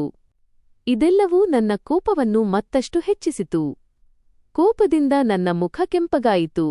ನನ್ನ ಶ್ರೀಮಂತ ಮತ್ತು ಆಧುನಿಕ ವಿಶ್ವವಿದ್ಯಾಲಯದ ಸ್ನೇಹಿತರ ಜೊತೆಗೆ ನನ್ನ ಅಣ್ಣ ಮತ್ತು ಅತ್ತಿಗೆ ಬರಲಿದ್ದರು. ನನ್ನ ಬಗ್ಗೆ, ನನ್ನ ಈ ಬಡ ಪತಿಯ ಬಗ್ಗೆ ಮತ್ತು ಅವನ ಈ ಪಾಳುಬಿದ್ದ ಮನೆಯ ಬಗ್ಗೆ ಅವರು ಏನೆಂದುಕೊಳ್ಳಬಹುದು? ನಾನು ಸಿಟ್ಟಿನಿಂದ ನನ್ನ ಕೂದಲನ್ನು ಎಳೆದುಕೊಂಡೆ ಮತ್ತು ಮಂಚದ ಮೇಲೆ ಬಿದ್ದು ಅಳತೊಡಗಿದೆ. ಅವರು ಆ ಟೆಂಟ್ ಹಾಕಿ ಅಗ್ಗದ ಪ್ಲಾಸ್ಟಿಕ್ ಕುರ್ಚಿಗಳನ್ನು ಹಾಕಿದ್ದರು. ಇದನ್ನು ನೋಡಿ ನನ್ನ ಎಲ್ಲಾ ಸ್ನೇಹಿತರ ಮುಂದೆ ನನಗೆ ಅವಮಾನವಾಗುತ್ತದೆ ಎಂದು ನಾನು ನಿರಂತರವಾಗಿ ಚಿಂತಿತಳಾಗಿದ್ದೆ. ನಾನು ಇಡೀ ದಿನ ಅಳುತ್ತಲೇ ಇದ್ದೆ. ನಾನು ಕೋಣೆಯಿಂದ ಹೊರಗೆ ಬರಲು ಅಥವಾ ಮದುವೆಗೆ ಸಿದ್ಧವಾಗಲು ಸ್ಪಷ್ಟವಾಗಿ ನಿರಾಕರಿಸಿದೆ. ನಂತರ ಮಧ್ಯಾಹ್ನ ನನ್ನ ಅತ್ತಿಗೆ ಕೋಣೆಯೊಳಗೆ ಬಂದು ಅಣ್ಣನ ಗೌರವವನ್ನು ಕಾಪಾಡುವಂತೆ ನನ್ನಲ್ಲಿ ಬೇಡಿಕೊಳ್ಳಲು ಪ್ರಾರಂಭಿಸಿದರು. ನೀವು ಅನುಭವಿಸಿದ ಆ ಮಾನಸಿಕ ಸಂಘರ್ಷ ಪ್ರತಿಯೊಂದು ಸಾಲಿನಲ್ಲೂ ವ್ಯಕ್ತವಾಗುತ್ತಿದೆ. ಕೃತಿಕಾಳ ಕಥೆ, ಅನಿವಾರ್ಯತೆಯ ಸೆರೆಮನೆ. ನನ್ನ ಅತ್ತಿಗೆಯ ವಿನಂತಿ ಮತ್ತು ಅಣ್ಣನ ಗೌರವದ ಬಗ್ಗೆ ಯೋಚಿಸಿ ನಾನು ಭಾರವಾದ ಮತ್ತು ದುಬಾರಿ ಶರಾರಾವನ್ನು ಧರಿಸಿ ನನ್ನನ್ನು ನಾನೇ ಸಿದ್ಧಪಡಿಸಿಕೊಳ್ಳಲು ಒತ್ತಾಯಿಸಿಕೊಂಡೆ. ಕನ್ನಡಿಯ ಮುಂದೆ ಪೂರ್ಣವಾಗಿ ಅಲಂಕೃತವಾಗಿ ನಿಂತ ನನ್ನನ್ನೇ ನಾನು ದ್ವೇಷಿಸಿದೆ. ಅಂದು ಸಂಜೆ ಅತಿಥಿಗಳು ಬರಲಾರಂಭಿಸಿದಾಗ ನನ್ನ ಹೃದಯ ಬಡಿತ ಜೋರಾಯಿತು. ನಾನು ತಲೆ ತಗ್ಗಿಸಿ ಒಂದು ಅಗ್ಗದ ಪ್ಲಾಸ್ಟಿಕ್ ಕುರ್ಚಿಯ ಮೇಲೆ ಕುಳಿತೆ. ನನ್ನ ಗೆಳತಿಯರು ಬೆಲೆಬಾಳುವ ಬಟ್ಟೆಗಳನ್ನು ಧರಿಸಿ ಬಂದಾಗ ಅವರ ಕಣ್ಣುಗಳಲ್ಲಿ ಇಲ್ಲಿನ ಪರಿಸರದ ಬಗ್ಗೆ ಅಚ್ಚರಿ ಮತ್ತು ಅಪಹಾಸ್ಯ ಸ್ಪಷ್ಟವಾಗಿ ಕಾಣುತ್ತಿತ್ತು. ಕೃತಿಕಾ, ಇದೆಲ್ಲಾ ಏನು? ಇದು ಯಾವ ರೀತಿಯ ಜಾಗ? ಹೊರಗೆ ಅತಿಥಿಗಳಿಗೆ ಊಟ ಬಡಿಸುತ್ತಿರುವ, ತನ್ನ ಬಟ್ಟೆಯ ಮೇಲೆ ತರಕಾರಿ ಸಾರು ಚೆಲ್ಲಿಕೊಂಡಿರುವ ಆ ವ್ಯಕ್ತಿಯೇ ನಿನ್ನ ಪತಿಯೇ? ಎಂದು ನಂದಿನಿ ನನ್ನ ಕಿವಿಯ ಹತ್ತಿರ ಬಂದು ಮೆಲ್ಲನೆ ವ್ಯಂಗ್ಯವಾಗಿ ಹೇಳಿದಳು. ಅವಳ ಆ ವ್ಯಂಗ್ಯದ ಧ್ವನಿ ನನ್ನನ್ನು ಚುಚ್ಚಿತು. ಅವಮಾನದಿಂದ ನನ್ನ ಮುಖ ಕೆಂಪಾಯಿತು ಮತ್ತು ನನ್ನ ದೃಷ್ಟಿ ನೆಲದ ಕಡೆಗೆ ಹರಿಯಿತು. ಭೂಮಿ ಬಾಯಿ ಬಿಟ್ಟು ನನ್ನನ್ನು ನುಂಗಿಬಿಡಲಿ ಎಂದು ನಾನು ಬಯಸಿದೆ. ನಾನು ನಂದಿನಿಯನ್ನು ಸಿಟ್ಟಿನಿಂದ ದಿಟ್ಟಿಸಿ ನೋಡಿ ಹಲ್ಲು ಕಡಿಯುತ್ತಾ ಹೇಳಿದೆ, ನೀನು ಇಲ್ಲಿಗೆ ಊಟ ಮಾಡಲು ಬಂದಿದ್ದೀಯೋ ಅಥವಾ ನನ್ನನ್ನು ನೋಡಿ ಹಾಸ್ಯ ಮಾಡಲು ಬಂದಿದ್ದೀಯೋ? ಸುಮ್ಮನೆ ಇಲ್ಲಿ ಕುಳಿತುಕೋ. ಅಂದು ನಾನು ಅಣ್ಣನ ಮೇಲೆ ಎಷ್ಟು ಸಿಟ್ಟಾಗಿದ್ದೆ ಎಂದರೆ ನನ್ನ ತಾಳ್ಮೆಯ ಕಟ್ಟೆ ಒಡೆದಿತ್ತು. ನನಗೆ ಅವಕಾಶ ಸಿಕ್ಕ ತಕ್ಷಣ ನಾನು ಅವರನ್ನು ದೂರ ಕರೆದುಕೊಂಡು ಹೋಗಿ ಒಂದು ಖಾಲಿ ಕೋಣೆಯೊಳಗೆ ಸೇರಿಸಿ ಬಾಗಿಲು ಹಾಕಿದೆ. ನನಗಾಗಿ ನೀವು ಇದನ್ನು ಹುಡುಕಿದ್ದೀರಾ? ನನ್ನ ಅದ್ದೂರಿ ಜೀವನವನ್ನು ಈ ಭಿಕ್ಷುಕನಿಗೆ, ಈ ಅನಕ್ಷರಸ್ಥ ಅಜ್ಞಾನಿ ಮನುಷ್ಯನಿಗೆ ಕಟ್ಟಿ ಹಾಕಿದ್ದೀರಾ? ನಾನು ನನ್ನ ಕಣ್ಣೀರನ್ನು ಕ್ರೂರವಾಗಿ ಒರೆಸುತ್ತಾ ಸಿಟ್ಟಿನಿಂದ ಅಣ್ಣನನ್ನು ನೋಡಿ ಕಿರುಚಿದೆ. ಕೃತಿಕಾ, ದೇವರಿಗೋಸ್ಕರ ಮೆಲ್ಲಗೆ ಮಾತನಾಡು. ಹೊರಗೆ ಅತಿಥಿಗಳು ಕುಳಿತಿದ್ದಾರೆ ಮತ್ತು ಆ ಹುಡುಗ ನಿನ್ನ ಪತಿ. ನೀನು ಏನೂ ಅಸಂಬದ್ಧವಾಗಿ ಮಾತನಾಡುತ್ತಿದ್ದೀಯಾ ಎಂದು ಅಣ್ಣ ಗಾಬರಿಯಿಂದ ಸುತ್ತಲೂ ನೋಡಿ ನನ್ನನ್ನು ಸುಮ್ಮನಿರಿಸಲು ಪ್ರಯತ್ನಿಸಿದರು. ಅವರ ಮುಖದಲ್ಲಿ ಅಪಾರ ಸಂಕಟ ಮತ್ತು ಅಸಹಾಯಕತೆ ಕಾಣುತ್ತಿತ್ತು. ನಾನು ನಿಮ್ಮನ್ನು ಕುರುಡಾಗಿ ನಂಬಿದ್ದೆ. ನನ್ನ ಜೀವನದ ನಿರ್ಧಾರಗಳನ್ನು ಮತ್ತು ನನ್ನ ಇಚ್ಛೆಯನ್ನು ನಿಮಗೆ ಬಿಟ್ಟಿದ್ದೆ. ಆದರೆ ನೀವು ನನ್ನ ಮೇಲೆ ಇಷ್ಟು ದೊಡ್ಡ ದ್ರೋಹ ಮಾಡಿದ್ದೀರಾ. ನೀವು ಎಂತಹ ಅಣ್ಣ? ನನ್ನನ್ನು ನಿಮ್ಮ ಕೈಯಾರೆ ನರಕದ ಬೆಂಕಿಗೆ ತಳ್ಳಿದ್ದೀರಾ ಎಂದು ನಾನು ಬಿಕ್ಕಳಿಸುತ್ತಾ ಅವರ ಕಾಲರ್ ಹಿಡಿದು ಹೇಳಿದೆ. ನನ್ನ ಈ ಪರಿಸ್ಥಿತಿಯನ್ನು ನೋಡಿ ಅಣ್ಣನ ಕಣ್ಣುಗಳು ತುಂಬಿ ಬಂದವು. ಅವರು ಮೆಲ್ಲನೆ ನನ್ನ ಕೈಗಳನ್ನು ಬಿಡಿಸಿ ಸೋಫಾದ ಮೇಲೆ ಕುಳ್ಳಿರಿಸಿದರು. ಈಗ ನನಗೆ ಅರ್ಥವಾಯಿತು ಅಣ್ಣ, ನಾನು ನಿಮಗೆ ಒಂದು ದೊಡ್ಡ ಹೊರೆಯಾಗಿದ್ದೆ. ಅದಕ್ಕಾಗಿಯೇ ಇಷ್ಟು ಅವಸರದಲ್ಲಿ ನನ್ನನ್ನು ಯಾರಿಗೂ ಸರಿಸಾಟಿಯಿಲ್ಲದವನ ಜೊತೆ ಕಟ್ಟಿ ನಿಮ್ಮ ಜವಾಬ್ದಾರಿಯಿಂದ ಮುಕ್ತರಾಗಿದ್ದೀರಾ. ನಾನು ಅವರನ್ನು ಚುಚ್ಚುಮಾತುಗಳಿಂದ ಪ್ರಶ್ನಿಸಿದೆ. ಅಣ್ಣ ಮತ್ತೆ ಪ್ರೀತಿಯಿಂದ ವಿವರಿಸಲು ಪ್ರಯತ್ನಿಸಿದರು. ನೋಡು ಕೃತಿಕಾ, ನನ್ನ ಮಾತನ್ನು ಗಮನವಿಟ್ಟು ಕೇಳು. ನಿನ್ನ ಪತಿ ನಿಜಕ್ಕೂ ಒಬ್ಬ ಒಳ್ಳೆಯ ಮತ್ತು ಯೋಗ್ಯ ಮನುಷ್ಯ. ಅವನು ಮನಸ್ಸಿನಿಂದ ತುಂಬಾ ಪ್ರಾಮಾಣಿಕ. ಅವನು ಈವರೆಗೆ ನಿನ್ನ ವಿರುದ್ಧ ಒಂದು ಮಾತನ್ನೂ ಆಡಿಲ್ಲ. ಅವನು ನಿನ್ನನ್ನು ತುಂಬಾ ಗೌರವಿಸುತ್ತಾನೆ ಮತ್ತು ನಿನ್ನನ್ನು ಸುಖವಾಗಿಡುತ್ತಾನೆ. ನೀನು ಅವನಿಗೆ ಒಂದು ಅವಕಾಶ ನೀಡಬೇಕು. ಅವನ ಒಳ್ಳೆಯತನ ನನಗೇಕೆ ಬೇಕು? ಅದನ್ನು ನಾನು ಏನು ಮಾಡಲಿ? ಅವನು ನೋಡಲು ಚೆನ್ನಾಗಿಲ್ಲ. ನನ್ನ ಜೊತೆ 4 ಜನರ ಮುಂದೆ ಓಡಾಡಲು ಯೋಗ್ಯನೂ ಅಲ್ಲ. ನನಗೆ ಅವನನ್ನು ಕಂಡರೆ ಅಸಹ್ಯವಾಗುತ್ತದೆ. ಅವನ ಅಸ್ತಿತ್ವವನ್ನೇ ನಾನು ದ್ವೇಷಿಸುತ್ತೇನೆ. ಅವನ ಬಡತನ ಮತ್ತು ಅವನ ಹೊಲಸುತನವನ್ನು ನಾನು ಸಹಿಸೆ. ನಾನು ಅಸಹ್ಯದ ಮುಖಭಾವ ಮಾಡಿ ಅವರಿಗೆ ಮರುಮಾತನಾಡಿದೆ. ನನ್ನ ಮಾತುಗಳನ್ನು ಕೇಳಿ ಅಣ್ಣನ ಮುಖ ಕೆಂಪಾಯಿತು. ಅವರ ಮುಖ ಗಂಭೀರವಾಯಿತು ಮತ್ತು ಅವರು ಒಂದು ತೀರ್ಪು ನೀಡಲು ಸಿದ್ಧರಾದಂತೆ ಎದ್ದು ನಿಂತರು. ನೋಡು ಕೃತಿಕಾ, ಇದು ತಂದೆಯವರ ನಿರ್ಧಾರವಾಗಿತ್ತು ಮತ್ತು ಅವರು ತಮ್ಮ ಸ್ನೇಹಿತನಿಗೆ ಮಾತು ಕೊಟ್ಟಿದ್ದರು. ನಿನ್ನ ಸುಳ್ಳು ಅಹಂಕಾರಕ್ಕೋಸ್ಕರ ನನ್ನ ದಿವಂಗತ ತಂದೆಯವರನ್ನು ಸುಳ್ಳುಗಾರನನ್ನಾಗಿ ಮಾಡಲು ನನಗೆ ಸಾಧ್ಯವಿಲ್ಲ ಎಂದು ಅವರು ಅತ್ಯಂತ ಕಠೋರವಾಗಿ ಮತ್ತು ಹೃದಯವಿದ್ರಾವಕವಾಗಿ ಹೇಳಿದರು.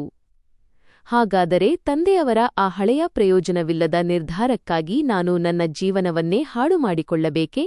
ಈ ಮನೆಯಲ್ಲಿ ನನಗೆ ಬೆಲೆಯೇ ಇಲ್ಲವೇ? ನನ್ನನ್ನು ಕುರಿಮೇಕೆಗಳಂತೆ ಭಾವಿಸಿದ್ದೀರಾ? ನಾನು ವಿಪರೀತವಾಗಿ ಅಳುತ್ತಾ ನೆಲದ ಮೇಲೆ ಕುಳಿತು ತಲೆ ಬಡಿದುಕೊಳ್ಳತೊಡಗಿದೆ. ನನ್ನ ದನಿ ಕೇಳಿ ಅತ್ತಿಗೆ ಒಳಗೆ ಬಂದು ಸಮಾಧಾನಪಡಿಸಲು ಪ್ರಯತ್ನಿಸಿದರು. ನಾನು ಕೂಡಲೇ ಅಣ್ಣನ ಜೊತೆ ಮನೆಗೆ ಹೋಗಬೇಕೆಂದು ಹಠಮಾಡಿದೆ. ಆದರೆ ಅಣ್ಣ ನನ್ನನ್ನು ಬಲವಂತವಾಗಿ ಕರೆದೊಯ್ಯಲು ನಿರಾಕರಿಸಿದರು. ಅವರು ಹೇಳಿದರು, ಇದು ಈಗ ನಿನ್ನ ಮನೆ. ನೀನು ಈಗ ಮದುವೆಯಾಗಿರುವುದರಿಂದ ಇಲ್ಲೇ ಬಾಳಬೇಕು ಮತ್ತು ಇಲ್ಲೇ ಸಾಯಬೇಕು. ನಾನು ಅಣ್ಣನ ಮೇಲೆ ಸಿಟ್ಟಾಗಿದ್ದೆ, ಏಕೆಂದರೆ ಈ ಬಡಮನೆಯಲ್ಲಿ ಆ ವ್ಯಕ್ತಿಯೊಂದಿಗೆ ಬದುಕಲು ನನಗೆ ಅನಿವಾರ್ಯವಾಯಿತು. ಅವನ ಪ್ರತಿಯೊಂದು ವಿಚಾರವೂ ನನಗೆ ಕಿರಿಕಿರಿ ಉಂಟುಮಾಡುತ್ತಿತ್ತು. ಅವನ ಧ್ವನಿ, ಅವನ ಪ್ರತಿಯೊಂದು ನಡವಳಿಕೆಯೂ ನನ್ನನ್ನು ಕೆರಳಿಸುತ್ತಿದ್ದವು. ಅವನು ಅಕಸ್ಮಾತ್ತಾಗಿ ನನ್ನ ಹತ್ತಿರ ಬಂದರೂ ನನಗೆ ಅಸಹ್ಯವಾಗುತ್ತಿತ್ತು. ಅವನ ಅಗ್ಗದ ಬಟ್ಟೆಗಳಿಂದ ಬರುತ್ತಿದ್ದ ಬೆವರಿನ ವಾಸನೆ ನನ್ನನ್ನು ಹುಚ್ಚು ಹಿಡಿಸುತ್ತಿತ್ತು. ನಾನು ಸುಶಿಕ್ಷಿತೆ, ಆಧುನಿಕ ಹುಡುಗಿ. ಆದರೆ ಅವನು ಒಬ್ಬ ಅಜ್ಞಾನಿ, ಅಸಂಸ್ಕೃತ ಮನುಷ್ಯ. ಅವನನ್ನು ಅವಮಾನಿಸಲು ಮತ್ತು ಅಣಕಿಸಲು ನಾನು ಯಾವುದೇ ಅವಕಾಶವನ್ನು ಬಿಡುತ್ತಿರಲಿಲ್ಲ. ನಮ್ಮ ಮದುವೆಯ ಆರಂಭದ ದಿನಗಳು ನರಕಕ್ಕಿಂತ ಕಡಿಮೆಯೇನೂ ಇರಲಿಲ್ಲ. ಆ ಪುಟ್ಟ ಕೋಣೆಯನ್ನು ನಾನು ನನ್ನ ಜೈಲನ್ನಾಗಿ ಮಾಡಿಕೊಂಡಿದ್ದೆ. ಅವನು ಪ್ರತಿದಿನ ಮುಂಜಾನೆಯೇ ಎದ್ದು ತನ್ನ ಕಾರ್ಖಾನೆಯ ಕೆಲಸಕ್ಕೆ ಹೋಗುತ್ತಿದ್ದನು. ಆದರೆ ನಾನು ದಿನವಿಡೀ ಮಂಚದ ಮೇಲೆ ಮಲಗಿರುತ್ತಿದ್ದೆ. ಇಲ್ಲವೇ ಮೊಬೈಲ್ ಫೋನ್ನಲ್ಲಿ ನನ್ನ ಗೆಳತಿಯರೊಂದಿಗೆ ಅವನ ರೂಪ, ಅವನ ಬಡತನ ಮತ್ತು ಅವನ ಕುಟುಂಬದ ಬಗ್ಗೆ ಹೀಯಾಳಿಸಿ ಮಾತನಾಡುತ್ತಿದ್ದೆ. ಸಂಜೆ ಅವನು ಕೆಲಸ ಮುಗಿಸಿ ಸುಸ್ತಾಗಿ ಬೆವರಿನಿಂದ ನೆನೆದು ಮನೆಗೆ ಬಂದಾಗ ನಾನು ಅವನ ಮನಃಶಾಂತಿಯನ್ನು ಸಂಪೂರ್ಣವಾಗಿ ಹಾಳು ಮಾಡಲು ಉದ್ದೇಶಪೂರ್ವಕವಾಗಿಯೇ ಜಗಳವಾಡಲು ನೆಪಗಳನ್ನು ಹುಡುಕುತ್ತಿದ್ದೆ. ಈ ಒದ್ದೆ ಟವೆಲನ್ನು ಮಂಚದ ಮೇಲೆ ಏಕೆ ಬಿಟ್ಟಿದ್ದೀಯಾ? ನೀನು ಜೀವನ ಪರ್ಯಂತ ಒಬ್ಬ ಅಜ್ಞಾನಿ ಮೂರ್ಖನಾಗಿಯೇ ಉಳಿಯುತ್ತೀಯಾ ಅಲ್ಲವೇ? ನಿನಗೆ ಮನುಷ್ಯರಂತೆ ವರ್ತಿಸುವ ಯಾವುದೇ ಸಂಸ್ಕಾರವಾಗಲಿ ಅಥವಾ ಕನಿಷ್ಠ ಜ್ಞಾನವಾಗಲಿ ಇಲ್ಲ. ಕೋಪದಿಂದ ಕೆರಳಿ ನಾನು ಅವನ ಒದ್ದೆ ಟವಲನ್ನು ಎತ್ತಿಕೊಂಡು ಅವನ ಮುಖಕ್ಕೆ ಬಲವಾಗಿ ಹೊಡೆದು ಕಿರುಚಿದೆ. ಅವನು ನೆಲಕ್ಕೆ ಬಿದ್ದಿದ್ದ ಟವಲನ್ನು ಮೌನವಾಗಿ ಎತ್ತಿಕೊಂಡನು. ನಂತರ ವಿವರಿಸಲಾಗದ ರೀತಿಯಲ್ಲಿ ನಗುತ್ತಾ ಹೇಳಿದನು, ನನ್ನನ್ನು ಕ್ಷಮಿಸು ಕೃತಿಕಾ. ನನ್ನಿಂದ ತಪ್ಪಾಯಿತು. ಮುಂದಿನ ದಿನಗಳಲ್ಲಿ ನಾನು ಹೆಚ್ಚು ಜಾಗರೂಕನಾಗಿರುತ್ತೇನೆ. ಕೋಪ ಮಾಡಿಕೊಳ್ಳಬೇಡಿ, ನಿಮಗೆ ಆರೋಗ್ಯ ಕೆಡುತ್ತದೆ. ಯಾವುದೇ ಪ್ರಚೋದನೆಯಿಲ್ಲದ ಅವನ ಈ ಕ್ಷಮೆಯಾಚನೆಗಳು, ನನ್ನ ಕೋಪವನ್ನು ಸಹಿಸಿಕೊಳ್ಳುವ ಅವನ ತಾಳ್ಮೆ ಮತ್ತು ಆ ನಗು ನನ್ನನ್ನು ಶಾಂತಗೊಳಿಸುವ ಬದಲು ಬೆಂಕಿಗೆ ತುಪ್ಪ ಸುರಿದಂತಾಗುತ್ತಿತ್ತು. ನಾನು ಅವನ ಮೇಲೆ ಚುಚ್ಚುಮಾತುಗಳ ಬಾಣ ಬಿಡುತ್ತಿದ್ದೆ. ಆದರೆ ನಾನು ಅವನ ಬಗ್ಗೆ ಎಷ್ಟು ದ್ವೇಷದಿಂದ ಮತ್ತು ಅವಮಾನಕಾರಿಯಾಗಿ ಮಾತನಾಡಿದರೂ ಅವನು ನನ್ನ ಮೇಲೆ ಅಷ್ಟೇ ಹೆಚ್ಚು ಕಾಳಜಿ ತೋರುತ್ತಿದ್ದನು. ಅವನು ಪ್ರತಿಯೊಂದು ಸಣ್ಣಪುಟ್ಟ ವಿಷಯವನ್ನು ಗಮನಿಸುತ್ತಿದ್ದನು. ನಾನು ಮಲಗಿದ್ದಾಗ ಮನೆಯಲ್ಲಿ ಯಾವುದೇ ಸದ್ದು ಆಗದಂತೆ ನೋಡಿಕೊಳ್ಳುತ್ತಿದ್ದನು. ಕಾರಣವಿಲ್ಲದೆ ತನ್ನ ಕುಟುಂಬದವರು ನನ್ನ ಕೋಣೆಯ ಹತ್ತಿರ ಬರದಂತೆ ಕಟ್ಟುನಿಟ್ಟಾಗಿ ಆದೇಶಿಸಿದ್ದನು. ಅವನು ನನ್ನ ಮಧ್ಯಾಹ್ನ ಮತ್ತು ರಾತ್ರಿಯ ಊಟವನ್ನು ಸಮಯಕ್ಕೆ ಸರಿಯಾಗಿ ಕೋಣೆಗೆ ತರುತ್ತಿದ್ದನು. ಅಚ್ಚುಕಟ್ಟಾಗಿ ಜೋಡಿಸಿದ ಪಾತ್ರೆಗಳಲ್ಲಿ ಊಟವನ್ನು ಟ್ರೇನಲ್ಲಿ ತರುತ್ತಿದ್ದನು. ಇಗೋ, ಊಟ ಮಾಡು. ನೀನು ದಿನವಿಡೀ ಏನನ್ನೂ ತಿಂದಿಲ್ಲ. ನೀನು ತುಂಬಾ ನಿಶ್ಶಕ್ತಳಾಗುತ್ತೀಯಾ? ಅವನು ನನ್ನ ಮುಂದಿನ ಮಂಚದ ಮೇಲೆ ತಟ್ಟೆಯನ್ನು ಇಡುತ್ತಾ ತನ್ನ ಕಾಳಜಿಯನ್ನು ವ್ಯಕ್ತಪಡಿಸುತ್ತಿದ್ದನು. ನನ್ನ ಬಗ್ಗೆ ನೀನು ಚಿಂತಿಸುವ ಅಗತ್ಯವಿಲ್ಲ. ನಿನ್ನ ಕೆಲಸ ಮುಗಿಸಿ ಇಲ್ಲಿಂದ ತೊಲಗು. ನೀನು ಪಕ್ಕದಲ್ಲಿದ್ದರೆ ನನಗೆ ಉಸಿರು ಕಟ್ಟಿದಂತಾಗುತ್ತದೆ. ನಾನು ಮುಖ ತಿರುಗಿಸಿಕೊಂಡು ತಣ್ಣನೆಯ ಅಹಂಕಾರದ ಧ್ವನಿಯಲ್ಲಿ ಉತ್ತರಿಸುತ್ತಿದ್ದೆ. ಆದರೆ ಅವನು ಒಬ್ಬ ವಿಚಿತ್ರವಾದ, ನಾಚಿಕೆಗೇಡಿ, ಹಠಮಾರಿ ಮನುಷ್ಯನಾಗಿದ್ದನು. ನಾನು ಆಡಿದ ಯಾವ ಕಠೋರ ಮಾತುಗಳನ್ನು ಅವನು ಮನಸ್ಸಿಗೆ ಹಚ್ಚಿಕೊಂಡಂತೆ ಕಾಣುತ್ತಿರಲಿಲ್ಲ. ಅಂತಿಮವಾಗಿ ಒಂದು ರಾತ್ರಿ ನನ್ನ ತಾಳ್ಮೆಯ ಕಟ್ಟೆ ಒಡೆಯಿತು. ಅವನು ಮಾರುಕಟ್ಟೆಯಿಂದ ನನಗಾಗಿ ಕೆಲವು ಮಾವಿನ ಹಣ್ಣುಗಳನ್ನು ತಂದಿದ್ದನು. ನನಗೆ ಮಾವಿನ ಹಣ್ಣುಗಳೆಂದರೆ ತುಂಬಾ ಇಷ್ಟ ಎಂದು ಅವನು ಹೇಗೋ ತಿಳಿದುಕೊಂಡಿದ್ದನು. ಅವನು ಅವುಗಳನ್ನು ತೊಳೆದು ಅಚ್ಚುಕಟ್ಟಾಗಿ ಹೋಳುಗಳನ್ನಾಗಿ ಕತ್ತರಿಸಿ ತಟ್ಟೆಯಲ್ಲಿಟ್ಟು ನನ್ನ ಮುಂದಿನ ಮಂಚದ ಮೇಲೆ ತಂದಿಟ್ಟನು. ನಿನಗೆ ಮಾವಿನ ಹಣ್ಣುಗಳೆಂದರೆ ಇಷ್ಟ ಎಂದು ನನಗೆ ಗೊತ್ತು. ನಿನಗಾಗಿಯೇ ಮಾರುಕಟ್ಟೆಯಿಂದ ತಂದಿದ್ದೇನೆ. ಇವುಗಳನ್ನು ತಿಂದು ನೋಡು, ಬಹಳ ಸಿಹಿಯಾಗಿವೆ. ಅವನ ಕಣ್ಣುಗಳಲ್ಲಿ ಯಾವುದೋ ದೊಡ್ಡ ಲಾಟರಿ ಹೊಡೆದಂತೆ ಒಂದು ವಿಚಿತ್ರವಾದ ಸಂತೋಷ ಮತ್ತು ಮಿಂಚಿತ್ತು. ನಾನು ಅಸಹ್ಯದಿಂದ ಆ ತಟ್ಟೆಯನ್ನು ನೋಡಿದೆ. ನಂತರ ಅವನ ಸುಸ್ತಾದ ಕಪ್ಪಗಿನ ಮುಖವನ್ನು ನೋಡಿದೆ. ನನ್ನೊಳಗೆ ಹುದುಗಿದ್ದ ಎಲ್ಲಾ ಕಹಿ ಭಾವನೆಗಳು ತುಟಿಗಳಿಗೆ ಬಂದವು. ಕೊನೆಗೆ ನಾನು ಅವನ ಮುಖಕ್ಕೆ ಹೊಡೆದಂತೆ ನೇರವಾಗಿ ಹೇಳಿದೆ, ಮದುವೆಯಾಗಲು ನಿನಗೆ ಈ ಪ್ರಪಂಚದಲ್ಲಿ ನಾನೊಬ್ಬಳೇ ಸಿಕ್ಕಿದ್ದೇನಾ? ಹೇಳು. ನನಗೆ ಕಣ್ಣು ಕಾಣಿಸುತ್ತಿರಲಿಲ್ಲವೇ? ಅಥವಾ ನನ್ನ ಕೈ ಹಿಡಿಯಲು ನಮ್ಮ ಮನೆಗೆ ಬಂದ ನಿನಗೆ ಕಣ್ಣಿರಲಿಲ್ಲವೇ? ನಾನು ಮಂಚದಿಂದ ಎದ್ದು ನಿಂತು ಅವನ ಕಣ್ಣುಗಳನ್ನು ನೇರವಾಗಿ ದಿಟ್ಟಿಸಿ ಕಿರುಚಿದೆ. ಅವನ ಮುಖದಲ್ಲಿದ್ದ ಆ ಮುಗ್ಧ ಸಂತೋಷ ಮಾಯವಾಯಿತು. ಆದರೆ ಅವನು ತನ್ನ ಅಭ್ಯಾಸದಂತೆ ಮೌನವಾಗಿಯೇ ಉಳಿದನು. ನಿನ್ನಂತಹ ಕಪ್ಪು ಮೈಬಣ್ಣದ, ವಿಕಾರರೂಪದ ಮನುಷ್ಯನಿಗೆ ಈ ಜಗತ್ತಿನಲ್ಲಿ ಹೆಣ್ಣುಗಳ ಕೊರತೆಯಿತ್ತೇ? ಯಾವುದೋ ಬಡ, ಅಜ್ಞಾನಿ ಹುಡುಗಿ ನಿನ್ನನ್ನು ಮದುವೆಯಾಗುತ್ತಿದ್ದಳು. ಈ ಮಣ್ಣಿನ ಧೂಳಿಗೂ ನೀನು ಸಮನಲ್ಲ. ಆದರೆ ನೀನು ಆಕಾಶದಲ್ಲಿ ಹಾರುವ ಕನಸು ಕಂಡಿದ್ದೀಯಾ? ಅವನ ಬಡತನ ಮತ್ತು ರೂಪವನ್ನು ನಾನು ನಿರ್ಲಜ್ಜವಾಗಿ ಅಪಹಾಸ್ಯ ಮಾಡಿದೆ. ನಾನು ಆ ತಟ್ಟೆಯನ್ನು ಕಾಲಿನಿಂದ ಒದ್ದು ಎಸೆದೆ. ಮಾವಿನ ಹಣ್ಣಿನ ಹೋಳುಗಳು ಕೋಣೆಯ ನೆಲದಾದ್ಯಂತ ಚಲ್ಲಾಪಿಲ್ಲಿಯಾಗಿ ಬಿದ್ದವು. ನೆನಪಿಟ್ಟುಕೋ, ನಿನ್ನ ಈ ಉನ್ನತ ಕನಸುಗಳು ನನಸಾಗಲು ನಾನು ಎಂದಿಗೂ ಬಿಡುವುದಿಲ್ಲ. ನೀನು ನನಗೆ ಯೋಗ್ಯನಲ್ಲ ಮತ್ತು ಎಂದಿಗೂ ಆಗಲು ಸಾಧ್ಯವಿಲ್ಲ. ನೀನು ನನ್ನ ಜೀವನದಲ್ಲಿ ಅಷ್ಟು ಸುಲಭವಾಗಿ ಸಂತೋಷವಾಗಿರಲು ನಾನು ಬಿಡುವುದಿಲ್ಲ.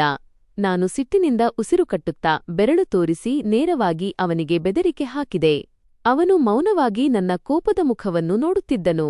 ಅವನ ಕಣ್ಣುಗಳಲ್ಲಿ ಕಣ್ಣೀರಾಗಲಿ ಅಥವಾ ಕೋಪವಾಗಲಿ ಇರಲಿಲ್ಲ. ಬದಲಾಗಿ ಒಂದು ರೀತಿಯ ಶಾಂತಿ ಹರಡಿತ್ತು. ಅವನು ಕೆಳಗೆ ಬಾಗಿ ನೆಲದ ಮೇಲೆ ಬಿದ್ದಿದ್ದ ಮಾವಿನ ಹೋಳುಗಳನ್ನು ನಿಧಾನವಾಗಿ ಎತ್ತಿದನು. ನಂತರ ನನ್ನ ವಿಷಪೂರಿತ ಮಾತುಗಳು ಅವನ ಮೇಲೆ ಯಾವುದೇ ಪರಿಣಾಮ ಬೀರದಂತೆ ಒಂದು ಆಳವಾದ ಮೌನವಾದ ನಗುವಿನೊಂದಿಗೆ ನನ್ನನ್ನು ನೋಡಿದನು. ಅವನ ಆ ಶಾಂತ ನಗು ನನಗೆ ಮತ್ತಷ್ಟು ಕಿರಿಕಿರಿ ಉಂಟುಮಾಡಿತು. ಆದರೆ ನಾನು ಈಗ ಇವನನ್ನು ಎಂತಹ ಮಟ್ಟಕ್ಕೆ ತರುತ್ತೇನೆ ಎಂದರೆ, ಇವನೇ ಹತಾಶೆಯಿಂದ ನನ್ನನ್ನು ಮನೆಯಿಂದ ಹೊರಹಾಕಿ ನನಗೆ ವಿಚ್ಛೇದನ, ಡಿವೋರ್ಸ್ ನೀಡಬೇಕು ಎಂದು ಮನಸ್ಸಿನಲ್ಲಿ ನಿರ್ಧರಿಸಿದೆ. ಈ ಮನುಷ್ಯನ ಜೀವನವನ್ನು ನಾನು ನರಕವನ್ನಾಗಿ ಮಾಡುತ್ತೇನೆ ಎಂದು ಅಂದುಕೊಂಡೆ. ಮಾವಿನ ಹಣ್ಣಿನ ಘಟನೆಯ ನಂತರ ನನ್ನೊಳಗಿನ ದ್ವೇಷವು ಒಂದು ದೊಡ್ಡ ಹುಣ್ಣಾಗಿ ಮಾರ್ಪಟ್ಟಿತ್ತು ಮತ್ತು ಆ ಮನೆಯ ಹಳೆಯ ಗೋಡೆಗಳು ನನ್ನನ್ನು ಕಚ್ಚಲು ಬರುತ್ತಿರುವಂತೆ ಭಾಸವಾಗುತ್ತಿತ್ತು. ಅವನ ಶಾಂತ ಮತ್ತು ಮೌನವಾದ ನಡವಳಿಕೆಯಿಂದ ನನ್ನ ಕೋಪ ಹೆಚ್ಚಾಗುತ್ತಲೇ ಇತ್ತು. ನಾನು ಸಿಟ್ಟಿನಿಂದ ನನ್ನ ಹಾಸಿಗೆಯನ್ನು ಹಿಂದಕ್ಕೆ ಎಳೆದು ಅವನ ಮುಂದೆಯೇ ನಿಂತು ಕಾಲು ಬಡಿದೆ. ಕೋಪದಿಂದ ನನ್ನ ಕಣ್ಣುಗಳು ಕೆಂಪಾಗಿದ್ದವು ಮತ್ತು ನಾನು ವಿಪರೀತವಾಗಿ ನಡುಗುತ್ತಿದ್ದೆ. ನಾನು ನನ್ನ ಅಣ್ಣನ ಮನೆಗೆ ಹೋಗಬೇಕು ಎಂದು ನಾನು ಅವನ ಕಣ್ಣುಗಳನ್ನು ದಿಟ್ಟಿಸಿ ನೋಡಿ ನನ್ನ ನಿರ್ಧಾರವನ್ನು ಘೋಷಿಸಿದೆ. ನನ್ನ ಈ ಹಠಾತ್ ನಿರ್ಧಾರದಿಂದ ಅವನು ಬೆಚ್ಚಿಬಿದ್ದನು ಮತ್ತು ಅವನ ಕೈಯಲ್ಲಿದ್ದ ಶರ್ಟ್ ಕೆಳಗೆ ಜಾರಿತು. ಅವನು ದೀರ್ಘವಾಗಿ ನಿಟ್ಟುಸಿರು ಬಿಟ್ಟು ನಂತರ ನನ್ನನ್ನು ನೋಡಿ ಮೃದುವಾಗಿ ಹೇಳಿದನು, ಸರಿ, ನಾನೇ ನಿನ್ನನ್ನು ಕರೆದುಕೊಂಡು ಹೋಗುತ್ತೇನೆ. ಅವನ ಸೌಜನ್ಯ ಹಾಗೆಯೇ ಇತ್ತು. ನೀನು ಸಿದ್ಧವಾಗು, ನಾವು ಒಟ್ಟಿಗೆ ಹೋಗೋಣ. ಆದರೆ ಸಂಜೆ ನೀನು ನನ್ನೊಂದಿಗೆ ಮರಳಿ ಬರಬೇಕು. ಅವನ ಮಾತುಗಳು ನನ್ನನ್ನು ಅಕ್ಷರಶಃ ಸುಟ್ಟು ಹಾಕಿದವು. ನೀನಿಲ್ಲದೆ ಈ ಮನೆ ಖಾಲಿಯೆಂದು ಭಾಸವಾಗುತ್ತದೆ ಕೃತಿಕಾ. ನನ್ನ ಕೆಂಪಾದ ಕಣ್ಣುಗಳನ್ನು ನಿರ್ಲಕ್ಷಿಸಿ ಅವನು ತನ್ನ ಅಂತರಾಳದಿಂದ ಮಾತನಾಡಿದನು. ನಿನ್ನ ಈ ಹರಟೆಯನ್ನು ನಿಲ್ಲಿಸು. ನಾನು ವಿಷಪೂರಿತವಾಗಿ ಮತ್ತು ಕಠೋರವಾಗಿ ಅವನ ಮಾತನ್ನು ಮಧ್ಯದಲ್ಲೇ ತಡೆದೆ. ನನಗೆ ಇನ್ನು ಮುಂದೆ ನಿನ್ನೊಂದಿಗೆ ಬದುಕಲು ಸಾಧ್ಯವಿಲ್ಲ ಮತ್ತು ಈ ಗುಜರಿ ಅಂಗಳಕ್ಕೆ ಮರಳಿ ಬರುವ ಇಚ್ಛೆಯೂ ನನಗಿಲ್ಲ. ನಾನು ಗಾಳಿಯಲ್ಲಿ ಕೈ ಬೀಸುತ್ತಾ ಅವನ ಸ್ಥಾನವನ್ನು ನೆನಪಿಸಲು ಪ್ರಯತ್ನಿಸಿದೆ. ನಿನಗೆ ಮತ್ತು ನನಗೆ ಯಾವುದೇ ಸಾಮ್ಯತೆಯಿಲ್ಲ ಎಂಬುದು ನಿನಗೆ ಏಕೆ ಅರ್ಥವಾಗುತ್ತಿಲ್ಲ? ಇಲ್ಲಿ ಹೀಗೆಯೇ ಇದ್ದರೆ ನಾನು ಸತ್ತು ಹೋಗುತ್ತೇನೆ.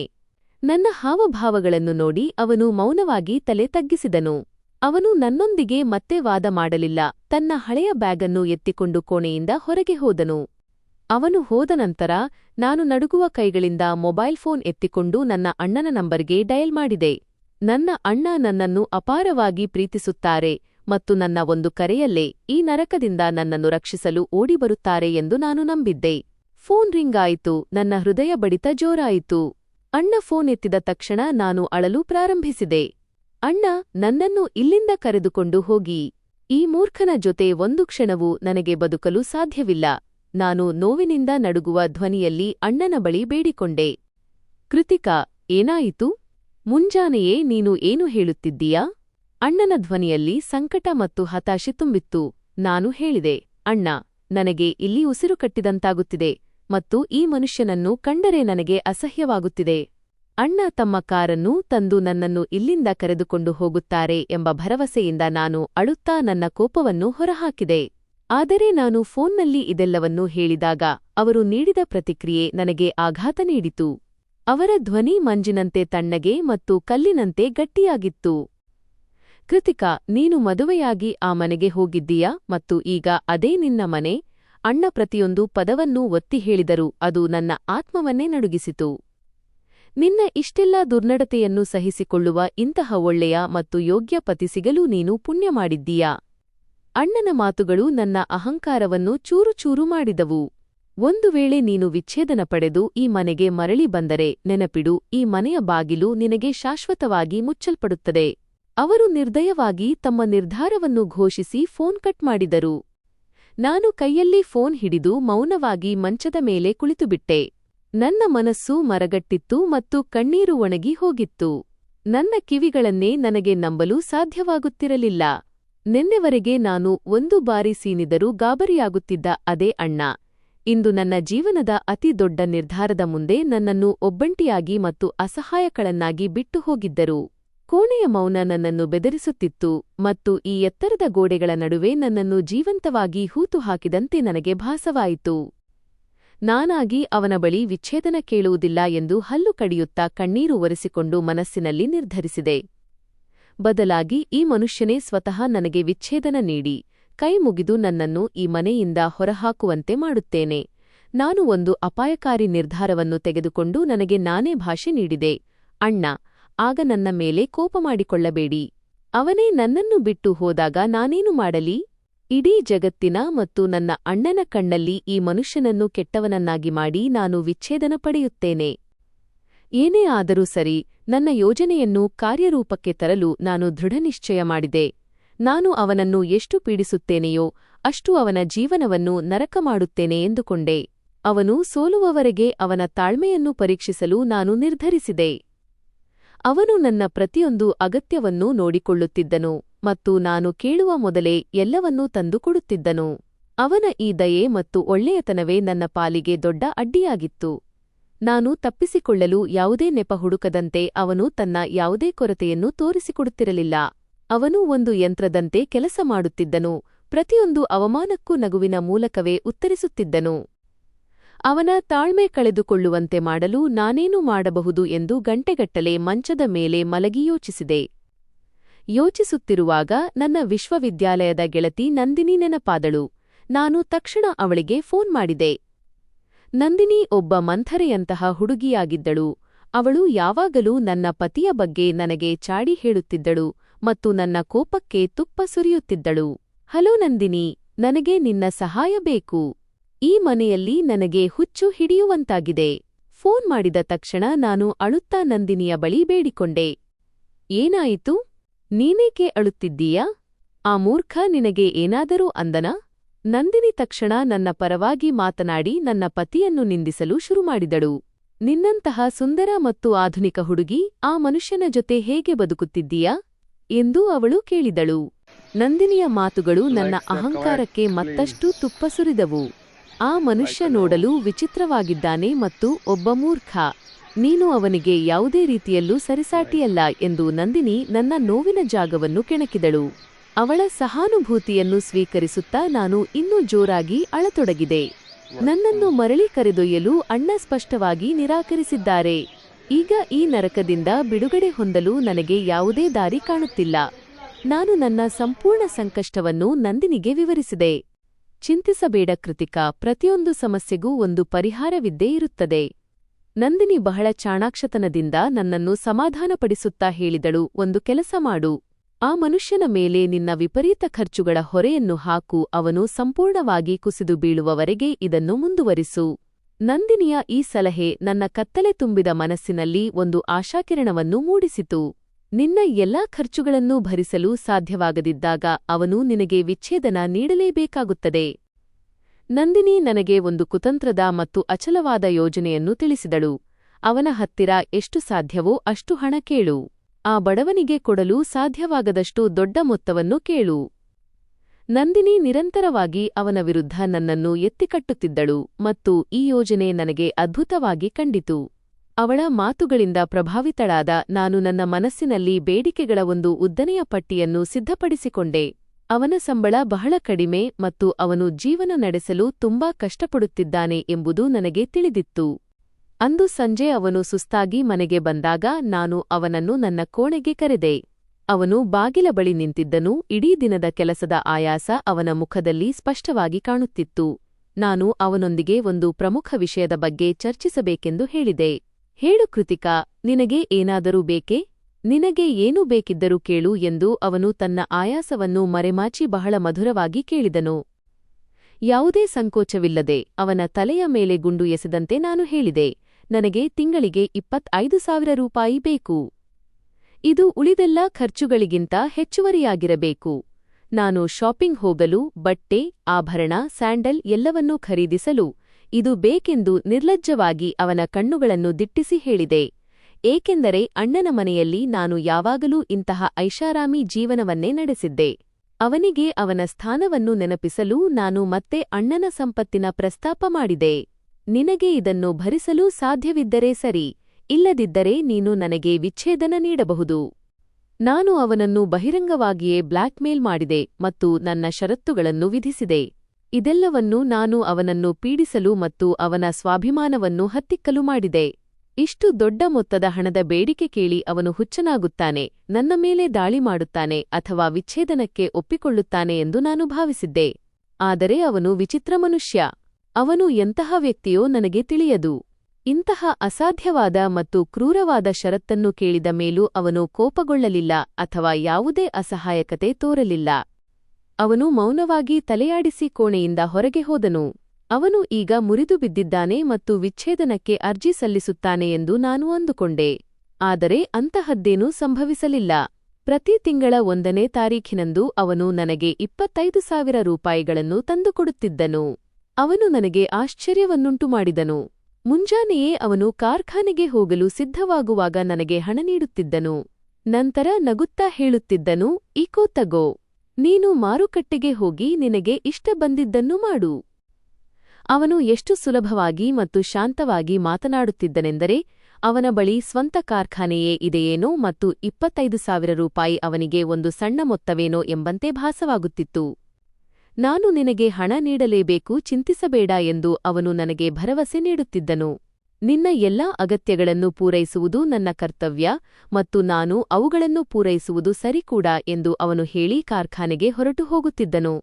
ನಾನು ಮಂಚದ ಮೇಲೆ ಕುಳಿತು ಆ ಹೊಸ ನೋಟುಗಳನ್ನು ದಿಟ್ಟಿಸಿ ನೋಡುತ್ತಿದ್ದೆ. ಅಂದೂ ಕೂಡ ಒಂದು ದಿನಾಂಕವಿತ್ತು, ಅದು ಚಳಿಗಾಲದ ತಣ್ಣನೆಯ ಮುಂಜಾನೆ. ಅವನು ಬೆಳಿಗ್ಗೆ ದೇವಸ್ಥಾನದಿಂದ ಮರಳಿದನು. ನೇರವಾಗಿ ನನ್ನ ಕೋಣೆಗೆ ಬಂದವನೇ ಕೈಯಲ್ಲಿದ್ದ ಹಣದ ಕಂತೆಯನ್ನು ನನ್ನ ದಿಂಬಿನ ಬಳಿ ಇಟ್ಟು ನನ್ನನ್ನು ಒಮ್ಮೆ ನೋಡಿ ಕೆಲಸಕ್ಕೆ ಹೋದನು. ನಾನು ಆ ನೋಟುಗಳನ್ನು ನನ್ನ ಮುಷ್ಟಿಯಲ್ಲಿ ಹಿಡಿದುಕೊಂಡೆ. ಮಂಚದ ಮೇಲೆ ಕುಳಿತು ನಾನು ಯೋಚಿಸಿದೆ, ಅವನು ಒಂದು ಸಣ್ಣ ಕಾರ್ಖಾನೆಯಲ್ಲಿ ಕೆಲಸ ಮಾಡುತ್ತಿದ್ದಾನೆ ಮತ್ತು ಅವನ ಸಂಬಳ ಕೇವಲ 25,000 ರೂಪಾಯಿ ಎಂದು ಅವನ ಕುಟುಂಬದವರ ಸಂಭಾಷಣೆಯಿಂದ ನನಗೆ ಚೆನ್ನಾಗಿ ತಿಳಿದಿತ್ತು. ಒಂದು ವೇಳೆ ಅವನು ತನ್ನ ಸಂಪೂರ್ಣ ತಿಂಗಳ ಸಂಬಳವನ್ನು ನನಗೇ ನೀಡುತ್ತಿದ್ದರೆ ಉಳಿದ ಖರ್ಚುಗಳನ್ನು ಅವನು ಹೇಗೆ ಭರಿಸುತ್ತಿದ್ದನು? ಇದು ನನ್ನ ತಿಳುವಳಿಕೆಗೆ ನಿಲುಕದ ವಿಷಯವಾಗಿತ್ತು. ಅವನು ದಿನಸಿ ತರುತ್ತಿದ್ದನು, ವಿದ್ಯುತ್ ಬಿಲ್ ಪಾವತಿಸುತ್ತಿದ್ದನು ಮತ್ತು ತನ್ನ ವೃದ್ಧ ತಾಯಿಗೆ ಔಷಧಿಗಳನ್ನು ಖರೀದಿಸುತ್ತಿದ್ದನು. ಆದರೂ ನಾನು ಅವನ ಮೇಲೆ ಇನ್ನೂ ಹೆಚ್ಚಿನ ಹೊರೆ ಹಾಕಿ ಅವನನ್ನು ಕುಸಿಯುವಂತೆ ಮಾಡಲು ಬಯಸಿದೆ. ನಾನು ನನ್ನ ಆತ್ಮಸಾಕ್ಷಿಯ ದನಿಯನ್ನು ಹತ್ತಿಕ್ಕಿ ಆ ಹಣವನ್ನು ನನ್ನ ಬ್ಯಾಗ್ನಲ್ಲಿ ಇಟ್ಟುಕೊಂಡೆ. ಅವನು ಆ ಹಣವನ್ನು ಎಲ್ಲಿಂದ ತರುತ್ತಿದ್ದಾನೆ ಅಥವಾ ಯಾರ ಮುಂದೆ ಭಿಕ್ಷೆ ಬೇಡುತ್ತಿದ್ದಾನೆ ಎಂಬುದು ನನಗೆ ಬೇಕಿರಲಿಲ್ಲ. ನನಗೆ ಬೇಕಾಗಿದ್ದುದು ಕೇವಲ ಶಾಪಿಂಗ್ ಮತ್ತು ನನ್ನ ಅಹಂಕಾರದ ತೃಪ್ತಿ ಮಾತ್ರ. ಅಂದು ನಾನು ಸಿದ್ಧಳಾಗಿ ಮಾಲ್ಗೆ ಹೋಗಿ ಸಾಕಷ್ಟು ಶಾಪಿಂಗ್ ಮಾಡಿ ನನ್ನ ಗೆಳತಿಯರಿಗೆ ತೋರಿಸಿಕೊಳ್ಳಲು ನಿರ್ಧರಿಸಿದೆ. ನಾನು ಬೆಲೆಬಾಳುವ ಸೂಟ್ ಧರಿಸಿ ಮೇಕಪ್ ಮಾಡಿಕೊಂಡು ಮನೆಯಿಂದ ಹೊರಟೆ. ಕಳೆದ ತಿಂಗಳ ಉಳಿದ ಹಣ ಮತ್ತು ಈ ತಿಂಗಳ ಹಣ ಸೇರಿ ನನ್ನ ಪರ್ಸ್ನಲ್ಲಿ ಸಾಕಷ್ಟು ಹಣವಿತ್ತು. ನಾನು ಬ್ರ್ಯಾಂಡೆಡ್ ಬಟ್ಟೆಗಳು ಮತ್ತು ಆಭರಣಗಳನ್ನು ಮನಸಾರೆ ಖರೀದಿಸಲು ಬಯಸಿದ್ದೆ. ಆ ಮೂರ್ಖನ ಜೊತೆ ಈ ನರಕದಲ್ಲಿ ವಾಸಿಸುತ್ತಿರುವುದಕ್ಕೆ ಇದೆಲ್ಲವೂ ನನಗೆ ಬೇಕೇ ಬೇಕು ಎಂದು ನಾನು ಮನಸ್ಸಿನಲ್ಲಿ ಅಂದುಕೊಂಡಿದ್ದೆ. ಆಟೋ ರಿಕ್ಷಾದಲ್ಲಿ ಕುಳಿತಿದ್ದಾಗ ಈ ಮನುಷ್ಯ ನನ್ನ ಬೇಡಿಕೆಗಳಿಂದ ಬೇಸತ್ತು ಸೋಲುವವರೆಗೂ ನಾನು ನನ್ನ ಹಠ ಬಿಡುವುದಿಲ್ಲ ಎಂದು ನನಗೆ ನಾನೇ ಹೇಳಿಕೊಳ್ಳುತ್ತಿದ್ದೆ. ಅವನ ಸಂಪಾದನೆಯಲ್ಲಿ ಐಷಾರಾಮಿ ಜೀವನ ನಡೆಸುತ್ತಾ ಅವನನ್ನು ಸಂಪೂರ್ಣವಾಗಿ ದಿವಾಳಿ ಮಾಡುತ್ತೇನೆ ಎಂಬ ಆಲೋಚನೆಯಲ್ಲಿ ನಾನು ನನ್ನನ್ನು ಸಮಾಧಾನಪಡಿಸಿಕೊಳ್ಳುತ್ತಿದ್ದೆ. ನಾನು ನಿಜವಾಗಿ ನಗರದ ಅತಿದೊಡ್ಡ ಶಾಪಿಂಗ್ ಮಾಲ್ಗೆ ಹೋಗುತ್ತಿದ್ದೆ. ಅಲ್ಲಿ ನನ್ನ ಗೆಳತಿಯರು ನನಗಾಗಿ ಕಾಯುತ್ತಿದ್ದರು. ಅವನನ್ನು ಸಂಪೂರ್ಣವಾಗಿ ಕಂಗಾಲಾಗಿಸಬೇಕು ಮತ್ತು ಅವನು ನನಗೆ ವಿಚ್ಛೇದನ ನೀಡುವಂತೆ ಮಾಡಬೇಕು ಎಂಬ ದೃಢಸಂಕಲ್ಪ ನನ್ನದಾಗಿತ್ತು. ನಾನು ಆಟೋದಲ್ಲಿ ಮಾಲ್ ಕಡೆಗೆ ಹೋಗುತ್ತಿದ್ದೆ. ನನ್ನ ಪರ್ಸ್ನಲ್ಲಿ ಸಾಕಷ್ಟು ಹಣವಿತ್ತು ಮತ್ತು ನನ್ನ ಅಹಂಕಾರ ಉತ್ತುಂಗದಲ್ಲಿತ್ತು. ಆಗ ನಗರದ ಮಧ್ಯಭಾಗದಲ್ಲಿ ಒಂದು ದೊಡ್ಡ ಟ್ರಾಫಿಕ್ ಜಾಮ್ ಉಂಟಾಯಿತು. ಆಟೋ ರಿಕ್ಷಾ ನನ್ನ ಕಣ್ಣ ಮುಂದೆಯೇ ನಿಂತುಬಿಟ್ಟಿತು. ಬಿಸಿಲು ಮತ್ತು ಸೆಕೆಯಿಂದ ನನಗೆ ಕಿರಿಕಿರಿ ಉಂಟಾಗುತ್ತಿತ್ತು. ನಾನು ಹತಾಶೆಯಿಂದ ಹೊರಗೆ ನೋಡಿದೆ. ಹಠಾತ್ತನೆ ಜನಸಂದಣಿಯ ನಡುವೆ ನನಗೆ ಚಿರಪರಿಚಿತ ಮುಖವೊಂದು ಕಂಡಿತು. ಅವನು ಒಂದು ಟ್ರಕ್ ಹತ್ತಿರ ನಿಂತಿದ್ದನು. ಅವನ ಹೆಗಲ ಮೇಲೆ ಭಾರವಾದ ಚೀಲವಿತ್ತು. ನಾನು ನನ್ನ ಕಣ್ಣುಗಳನ್ನು ಉಜ್ಜಿಕೊಂಡು ಮತ್ತೊಮ್ಮೆ ಜಾಗರೂಕತೆಯಿಂದ ನೋಡಿದೆ.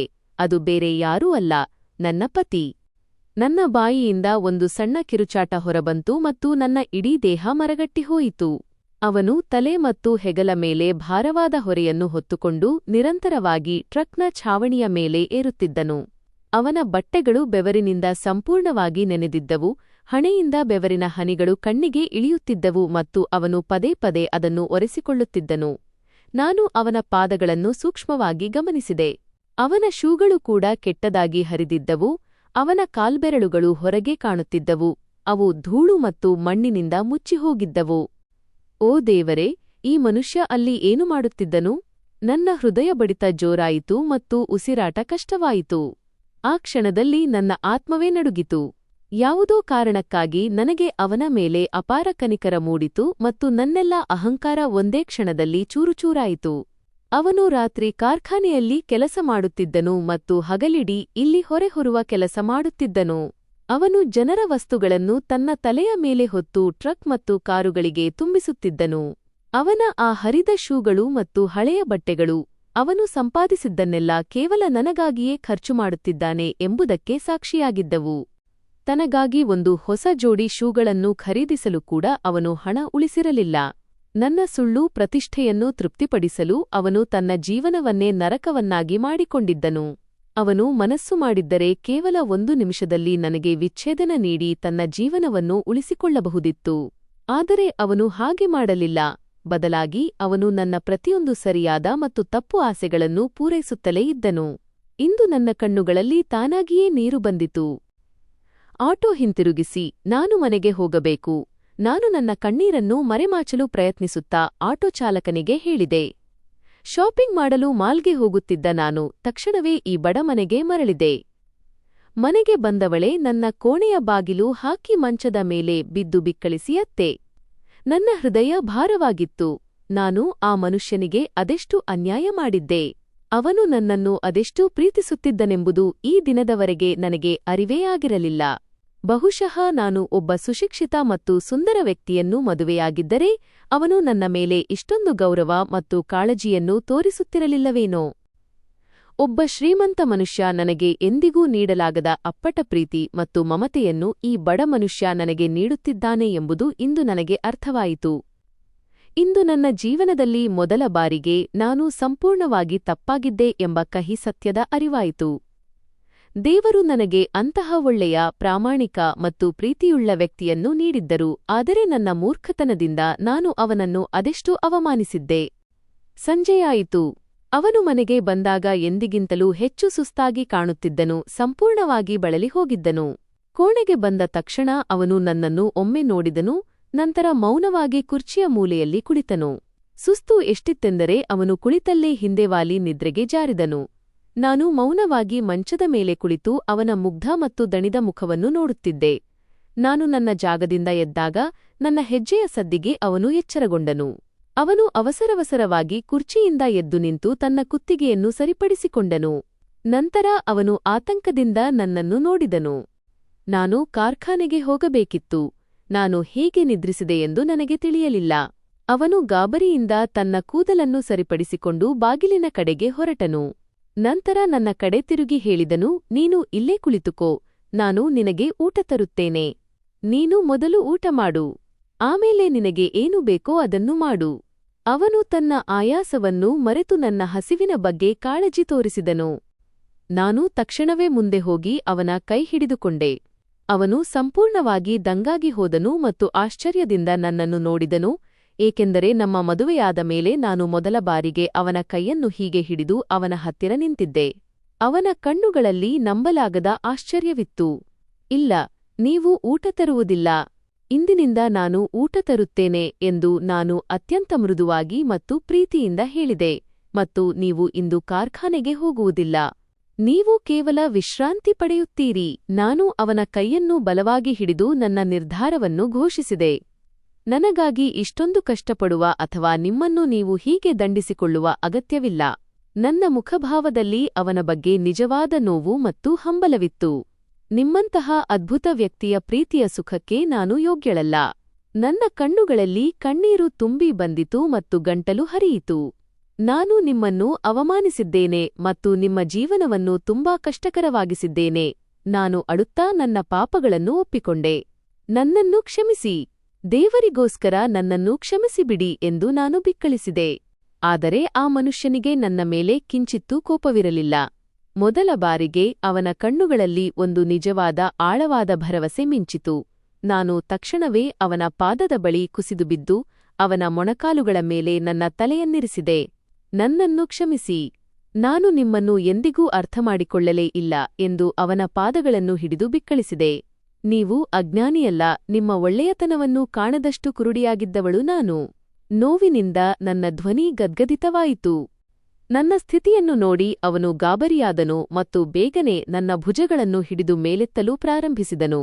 ಹಾಗೆ ಮಾಡಬೇಡ ಕೃತಿಕಾ. ನೀನು ನನ್ನ ಗೌರವ. ನನ್ನ ಪಾದದ ಬಳಿ ಕುಳಿತುಕೊಳ್ಳಬೇಡ. ಅವನು ನನ್ನನ್ನು ಮೃದುವಾಗಿ ಮೇಲೆತ್ತಿ ಗಾಬರಿಯಿಂದ ತನ್ನ ಪಕ್ಕದಲ್ಲೇ ಕುಳ್ಳಿರಿಸಿದನು.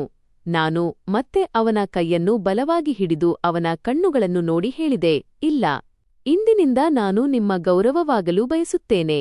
ನಿಮ್ಮ ಭುಜದ ಮೇಲಿನ ಹೊರೆಯಾಗಿಯಲ್ಲ. ಕಣ್ಣೀರು ಒರೆಸಿಕೊಳ್ಳುತ್ತಾ ನಾನು ಅವನಿಗೆ ಭರವಸೆ ನೀಡಿದೆ.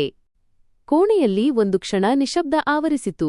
ಆದರೆ ಈ ಮೌನವು ಮೊದಲಿನಂತೆ ಭಾರವಾಗಿ ಅಥವಾ ಚುಚ್ಚುವಂತೆ ಇರಲಿಲ್ಲ. ಈ ಮೌನದಲ್ಲಿ ಒಂದು ವಿಚಿತ್ರವಾದ ಸಮಾಧಾನವಿತ್ತು ಮತ್ತು ಹೊಸ ಜೀವನ ಆರಂಭವಾಗುವ ಕಳೆಯಿತ್ತು. ನನ್ನ ಮಾತು ಕೇಳಿ ಅವನು ನಕ್ಕನು ಮತ್ತು ಪ್ರೀತಿಯಿಂದ ನನ್ನ ಕೆನ್ನೆಯನ್ನು ಸವರಿದನು. ಈ ಸ್ಪರ್ಶವು ನನ್ನ ಆತ್ಮದ ಎಲ್ಲಾ ಗಾಯಗಳನ್ನು ವಾಸಿಮಾಡಿತು. ಮರುದಿನ ಬೆಳಗ್ಗೆ ನಾನೇ ಮೊದಲು ಎಚ್ಚರಗೊಂಡೆ. ನಾನು ಅಡುಗೆಮನೆಗೆ ಹೋಗಿ ಮೊದಲ ಬಾರಿಗೆ ನನ್ನ ಸ್ವಂತ ಕೈಗಳಿಂದ ಅವನಿಗೆ ಉಪಹಾರ ಸಿದ್ಧಪಡಿಸಿದೆ. ಅವನು ಸಿದ್ಧನಾಗಿ ಕೋಣೆಯಿಂದ ಹೊರಬಂದಾಗ ಉಪಹಾರದ ಟೇಬಲ್ ಸಿದ್ಧವಾಗಿರುವುದನ್ನು ನೋಡಿ ಆಶ್ಚರ್ಯಚಕಿತನಾದನು. ನಾನು ಅವನನ್ನು ಕುರ್ಚಿಯ ಮೇಲೆ ಕುಳ್ಳಿರಿಸಿ ಅವನ ಮುಂದೆ ಒಂದು ಕಪ್ ಚಹಾವನ್ನು ಇಟ್ಟೆ. ಇಂದಿನಿಂದ ನೀವು ಕೇವಲ ಒಂದು ಕೆಲಸವನ್ನು ಮಾಡುತ್ತೀರಿ. ನಿಮ್ಮ ಮೇಲೆ ಅಥವಾ ನನ್ನ ಮೇಲೆ ಅತಿಯಾದ ಹೊರೆಯನ್ನು ಹಾಕಿಕೊಳ್ಳುವುದಿಲ್ಲ. ನಾನು ಅವನ ಮುಂದೆ ಕುಳಿತು ಗಂಭೀರವಾಗಿ ನನ್ನ ಷರತ್ತನ್ನು ಹೇಳಿದೆ.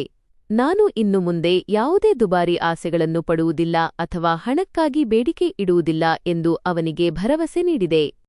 ಇದಕ್ಕೆ ಅವನು ಮನಸಾರೆ ನಕ್ಕನು ಮತ್ತು ಚಹಾ ಕುಡಿಯಲು ಪ್ರಾರಂಭಿಸಿದನು. ನನಗೆ ಇನ್ನೂ ನಂಬಲಾಗುತ್ತಿಲ್ಲ. ಇಂದು ಸೂರ್ಯ ಪಶ್ಚಿಮದಲ್ಲಿ ಹುಟ್ಟಿದ್ದಾನೆ ಎಂದು ತೋರುತ್ತದೆ ಎಂದು ಅವನು ತುಂಟತನದಿಂದ ಹೊರಗೆ ನೋಡುತ್ತಾ ಹೇಳಿದನು. ಅವನ ಮಾತಿಗೆ ನಗುತ್ತಾ ನಾನು ಅವನನ್ನು ನೋಡಿ ಹೇಳಿದೆ, ಹೌದು, ನೀವು ಹೇಳುತ್ತಿರುವ ಜಾಗದಲ್ಲೇ ಸೂರ್ಯ ಹುಟ್ಟಿದ್ದಾನೆ. ನಾನು ದೀರ್ಘವಾಗಿ ನಿಟ್ಟುಸಿರು ಬಿಟ್ಟು ಉತ್ತರಿಸಿದೆ. ಇಂದು ಜೀವನದಲ್ಲಿ ಮೊದಲ ಬಾರಿಗೆ ನನಗೆ ಮಾನವೀಯತೆಯ ನಿಜವಾದ ನೋವಿನ ಅರಿವಾಯಿತು. ನಾನು ನನ್ನ ಹೃದಯದ ಮೇಲೆ ಕೈ ಇಟ್ಟು ನನ್ನ ಗೊಂದಲವನ್ನು ವ್ಯಕ್ತಪಡಿಸಿದೆ. ಅವನು ನಕ್ಕನು. ಆ ಕ್ಷಣದಲ್ಲಿ ನನಗೆ ಅರಿವಾಯಿತು, ಯಾವ ವ್ಯಕ್ತಿಯನ್ನು ನಾನು ನಿನ್ನೆಯವರೆಗೆ ದ್ವೇಷಿಸುತ್ತಿದ್ದೆನೋ ಅವನೇ ನನ್ನ ಜೀವನದ ಅತ್ಯಂತ ಸುಂದರ ಅನುಭವವಾಗಿದ್ದನು. ಅವನ ಕಪ್ಪು ಮೈಬಣ್ಣ ನನಗೆ ಪ್ರಪಂಚದ ಅತ್ಯಂತ ಸುಂದರ ಬಣ್ಣವಾಗಿ ಕಂಡಿತು ಮತ್ತು ಅವನ ಸರಳತೆಯೇ ನನ್ನ ದೊಡ್ಡ ಶಕ್ತಿಯಾಯಿತು. ಕೆಲವೊಮ್ಮೆ ನಾವು ಬಾಹ್ಯ ವಿಷಯಗಳನ್ನು, ಹಣ ಮತ್ತು ಅಂತಸ್ತನ್ನು ಎಲ್ಲವೂ ಎಂದು ಪರಿಗಣಿಸುತ್ತೇವೆ. ನಾವು ಪದವಿಗಳಿಗೆ ಬೆಲೆ ನೀಡುತ್ತೇವೆ ಮತ್ತು ವ್ಯಕ್ತಿಯನ್ನು ಮರೆತುಬಿಡುತ್ತೇವೆ. ಆದರೆ ನಿಜವಾದ ಶಿಕ್ಷಣವು ಮಾನವೀಯತೆಯಲ್ಲಿ, ಸುಖ ದುಃಖಗಳನ್ನು ಹಂಚಿಕೊಳ್ಳುವುದರಲ್ಲಿ, ತಾಳ್ಮೆ ಮತ್ತು ಅಪ್ಪಟ ಪ್ರೀತಿಯಲ್ಲಿದೆ ಎಂಬುದನ್ನು ಕೊನೆಗೂ ನನ್ನ ಬಡಪತಿಯಲ್ಲಿ ನಾನು ಕಂಡುಕೊಂಡೆ. ಆ ದಿನದಿಂದ ನಾನು ಉಳಿಸಿಕೊಂಡಿದ್ದ 25,000 ರೂಪಾಯಿಗಳನ್ನು ಹಿಂದಿರುಗಿಸಿದೆ ಮತ್ತು ಟ್ರಕ್ ಲೋಡರ್ ಕೆಲಸವನ್ನು ಬಿಡುವಂತೆ ಅವನನ್ನು ಒತ್ತಾಯಿಸಿದೆ. ಕಾಲಾನಂತರದಲ್ಲಿ ನನ್ನ ಪ್ರಾಮಾಣಿಕ ಕ್ಷಮೆ ಮತ್ತು ಅವನ ಕಠಿಣ ಪರಿಶ್ರಮಕ್ಕೆ ಫಲ ಸಿಕ್ಕಿತು. ಇಂದು ದೇವರು ನೀಡಿದ ಎಲ್ಲವೂ ನನ್ನ ಪತಿಯ ಬಳಿ ಇದೆ. ಅವನು ತನ್ನ ಕಾರ್ಖಾನೆಯಲ್ಲಿ ಪ್ರಗತಿ ಹೊಂದಿದ್ದಾನೆ ಮತ್ತು ಇಂದು ಉತ್ತಮ ಸ್ಥಾನದಲ್ಲಿದ್ದಾನೆ. ನನಗೆ 2 ಮುದ್ದಾದ ಮಕ್ಕಳಿದ್ದಾರೆ. ಅವರು ತದ್ರೂಪು ತಂದೆಯಂತೆಯೇ ಇದ್ದಾರೆ. ಆದರೆ ಇಂದಿಗೂ ಸಹ ಅವನು ಸಂಪಾದಿಸುವ ಪ್ರತಿಯೊಂದು ಪೈಪೈಯನ್ನು ನಾನು ಬಹಳ ಜಾಣ್ಮೆಯಿಂದ ಖರ್ಚು ಮಾಡುತ್ತೇನೆ. ನಾನು ಅವನ ಮೇಲೆ ಯಾವುದೇ ಅನೈತಿಕ ಒತ್ತಡವನ್ನು ಹೇರುವುದಿಲ್ಲ. ಬದಲಾಗಿ ನಾನೂ ಕೂಡ ಒಂದು ಶಾಲೆಯಲ್ಲಿ ಶಿಕ್ಷಕಿಯಾಗಿ ಕೆಲಸ ಮಾಡುತ್ತಾ ಅವನಿಗೆ ಆಸರೆಯಾಗಿದ್ದೇನೆ. ನನಗೆ ಈಗ ದೊಡ್ಡ ಮಾಲ್ಗಳಿಗೆ ಹೋಗುವ ಅಥವಾ ಗೆಳತಿಯರ ಮುಂದೆ ಪ್ರದರ್ಶನ ಮಾಡುವ ಅಗತ್ಯವಿಲ್ಲ. ಏಕೆಂದರೆ ನನ್ನ ನಿಜವಾದ ಸಂಪತ್ತು ನನ್ನ ಪತಿ ಮತ್ತು ಈ ಸುಖೀ ಕುಟುಂಬ. ಕಷ್ಟದ ಸಮಯದಲ್ಲಿ ಕೈ ಹಿಡಿಯುವ ಮತ್ತು ಬೇಷರತ್ತಾದ ಬೆಂಬಲ ನೀಡುವ ಸಂಬಂಧವೇ ನಿಜವಾದ ಸಂಬಂಧ ಎಂದು ನಾನು ಅರ್ಥಮಾಡಿಕೊಂಡಿದ್ದೇನೆ. ನನ್ನ ಪತಿಯೇ ಆ ಆಸರೆ. ಅವರಲ್ಲಿ ನಾನು ಜೀವನದ ನಿಜವಾದ ಶಾಂತಿಯನ್ನು ಕಂಡುಕೊಂಡಿದ್ದೇನೆ. ಈ ಕಥೆಯು ನಮಗೆ ಕಲಿಸುವುದೇನೆಂದರೆ, ಯಾವುದೇ ವ್ಯಕ್ತಿಯನ್ನು ಅವರ ಬಡತನ, ಅಂತಸ್ತು ಅಥವಾ ಬಾಹ್ಯರೂಪದ ಆಧಾರದ ಮೇಲೆ ನಾವು ಕಡೆಗಣಿಸಬಾರದು. ಏಕೆಂದರೆ ಅವರ ನಿಜವಾದ ಮೌಲ್ಯವು ಅವರ ಪ್ರೀತಿ ಮತ್ತು ತ್ಯಾಗದಲ್ಲಿ ಅಡಗಿರುತ್ತದೆ.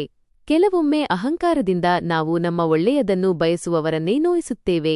ಆದರೆ ಸತ್ಯ ಹೊರಬಂದಾಗ ಕೇವಲ ಪಶ್ಚಾತ್ತಾಪವಷ್ಟೇ ಉಳಿಯುತ್ತದೆ. ಅದಕ್ಕಾಗಿಯೇ ನಾವು ಸಂಬಂಧಗಳನ್ನು ಗೌರವಿಸಬೇಕು, ಅಹಂಕಾರವನ್ನು ತ್ಯಜಿಸಬೇಕು ಮತ್ತು ಸಮಯ ಮೀರದಂತೆ ನಿಜವಾದ ಪ್ರೀತಿಯನ್ನು ಗುರುತಿಸಬೇಕು. ಹಾಗಾಗಿ ಸ್ನೇಹಿತರೆ, ನೀವು ನಮ್ಮ ಕಥೆಯನ್ನು ಯಾವ ನಗರದಿಂದ ಕೇಳುತ್ತಿದ್ದೀರಿ ಎಂದು ತಿಳಿಸಿ ಮತ್ತು ಈ ಕಥೆ ನಿಮಗೆ ಇಷ್ಟವಾಗಿದ್ದರೆ ದಯವಿಟ್ಟು ಕಾಮೆಂಟ್ಸ್ನಲ್ಲಿ ನಮಗೆ ತಿಳಿಸಿ. ಈ ವಿಡಿಯೋವನ್ನು ಲೈಕ್ ಮಾಡಿ, ಎಲ್ಲರಿಗೂ ಶೇರ್ ಮಾಡಿ. ಹಾಗೆಯೇ ನಮ್ಮ ಚಾನೆಲ್ಗೆ ಸಬ್ಸ್ಕ್ರೈಬ್ ಮಾಡಲು ಮರೆಯಬೇಡಿ. ನನ್ನ ಈ ಪ್ರಯತ್ನ ನಿಮಗೆ ಇಷ್ಟವಾಗಿದ್ದರೆ ದಯವಿಟ್ಟು ನನಗೆ ಒಂದು ದೊಡ್ಡ ಥ್ಯಾಂಕ್ ಯು ಹೇಳುವ ಮೂಲಕ ನಿಮ್ಮ ಪ್ರೀತಿ ಮತ್ತು ಬೆಂಬಲವನ್ನು ತೋರಿಸಿ. ಇದರಿಂದ ನಾನು ನಿಮಗಾಗಿ ಇಂತಹ ಅದ್ಭುತ ಕಥೆಗಳನ್ನು ತರುವುದನ್ನು ಮುಂದುವರಿಸಬಹುದು. ಈ ಕಥೆಯು ಸಂಪೂರ್ಣವಾಗಿ ಕಾಲ್ಪನಿಕವಾಗಿದೆ. ಈ ಕಥೆಯಲ್ಲಿರುವ ಎಲ್ಲಾ ಪಾತ್ರಗಳು, ಸ್ಥಳಗಳು ಮತ್ತು ಘಟನೆಗಳು ಲೇಖಕರ ಕಲ್ಪನೆಯನ್ನು ಆಧರಿಸಿವೆ. ಇದರ ಉದ್ದೇಶವು ಕೇವಲ ಮನರಂಜನೆ ಮತ್ತು ಸಕಾರಾತ್ಮಕ ಸಂದೇಶವನ್ನು ನೀಡುವುದು ಮಾತ್ರ. ಈ ಕಥೆಯಲ್ಲಿನ ಯಾವುದೇ ವ್ಯಕ್ತಿ, ಸ್ಥಳ ಅಥವಾ ಘಟನೆಗೆ ಹೋಲಿಕೆ ಕಂಡುಬಂದರೆ ಅದು ಕೇವಲ ಕಾಕತಾಳೀಯ ಮಾತ್ರ. ಧನ್ಯವಾದಗಳು.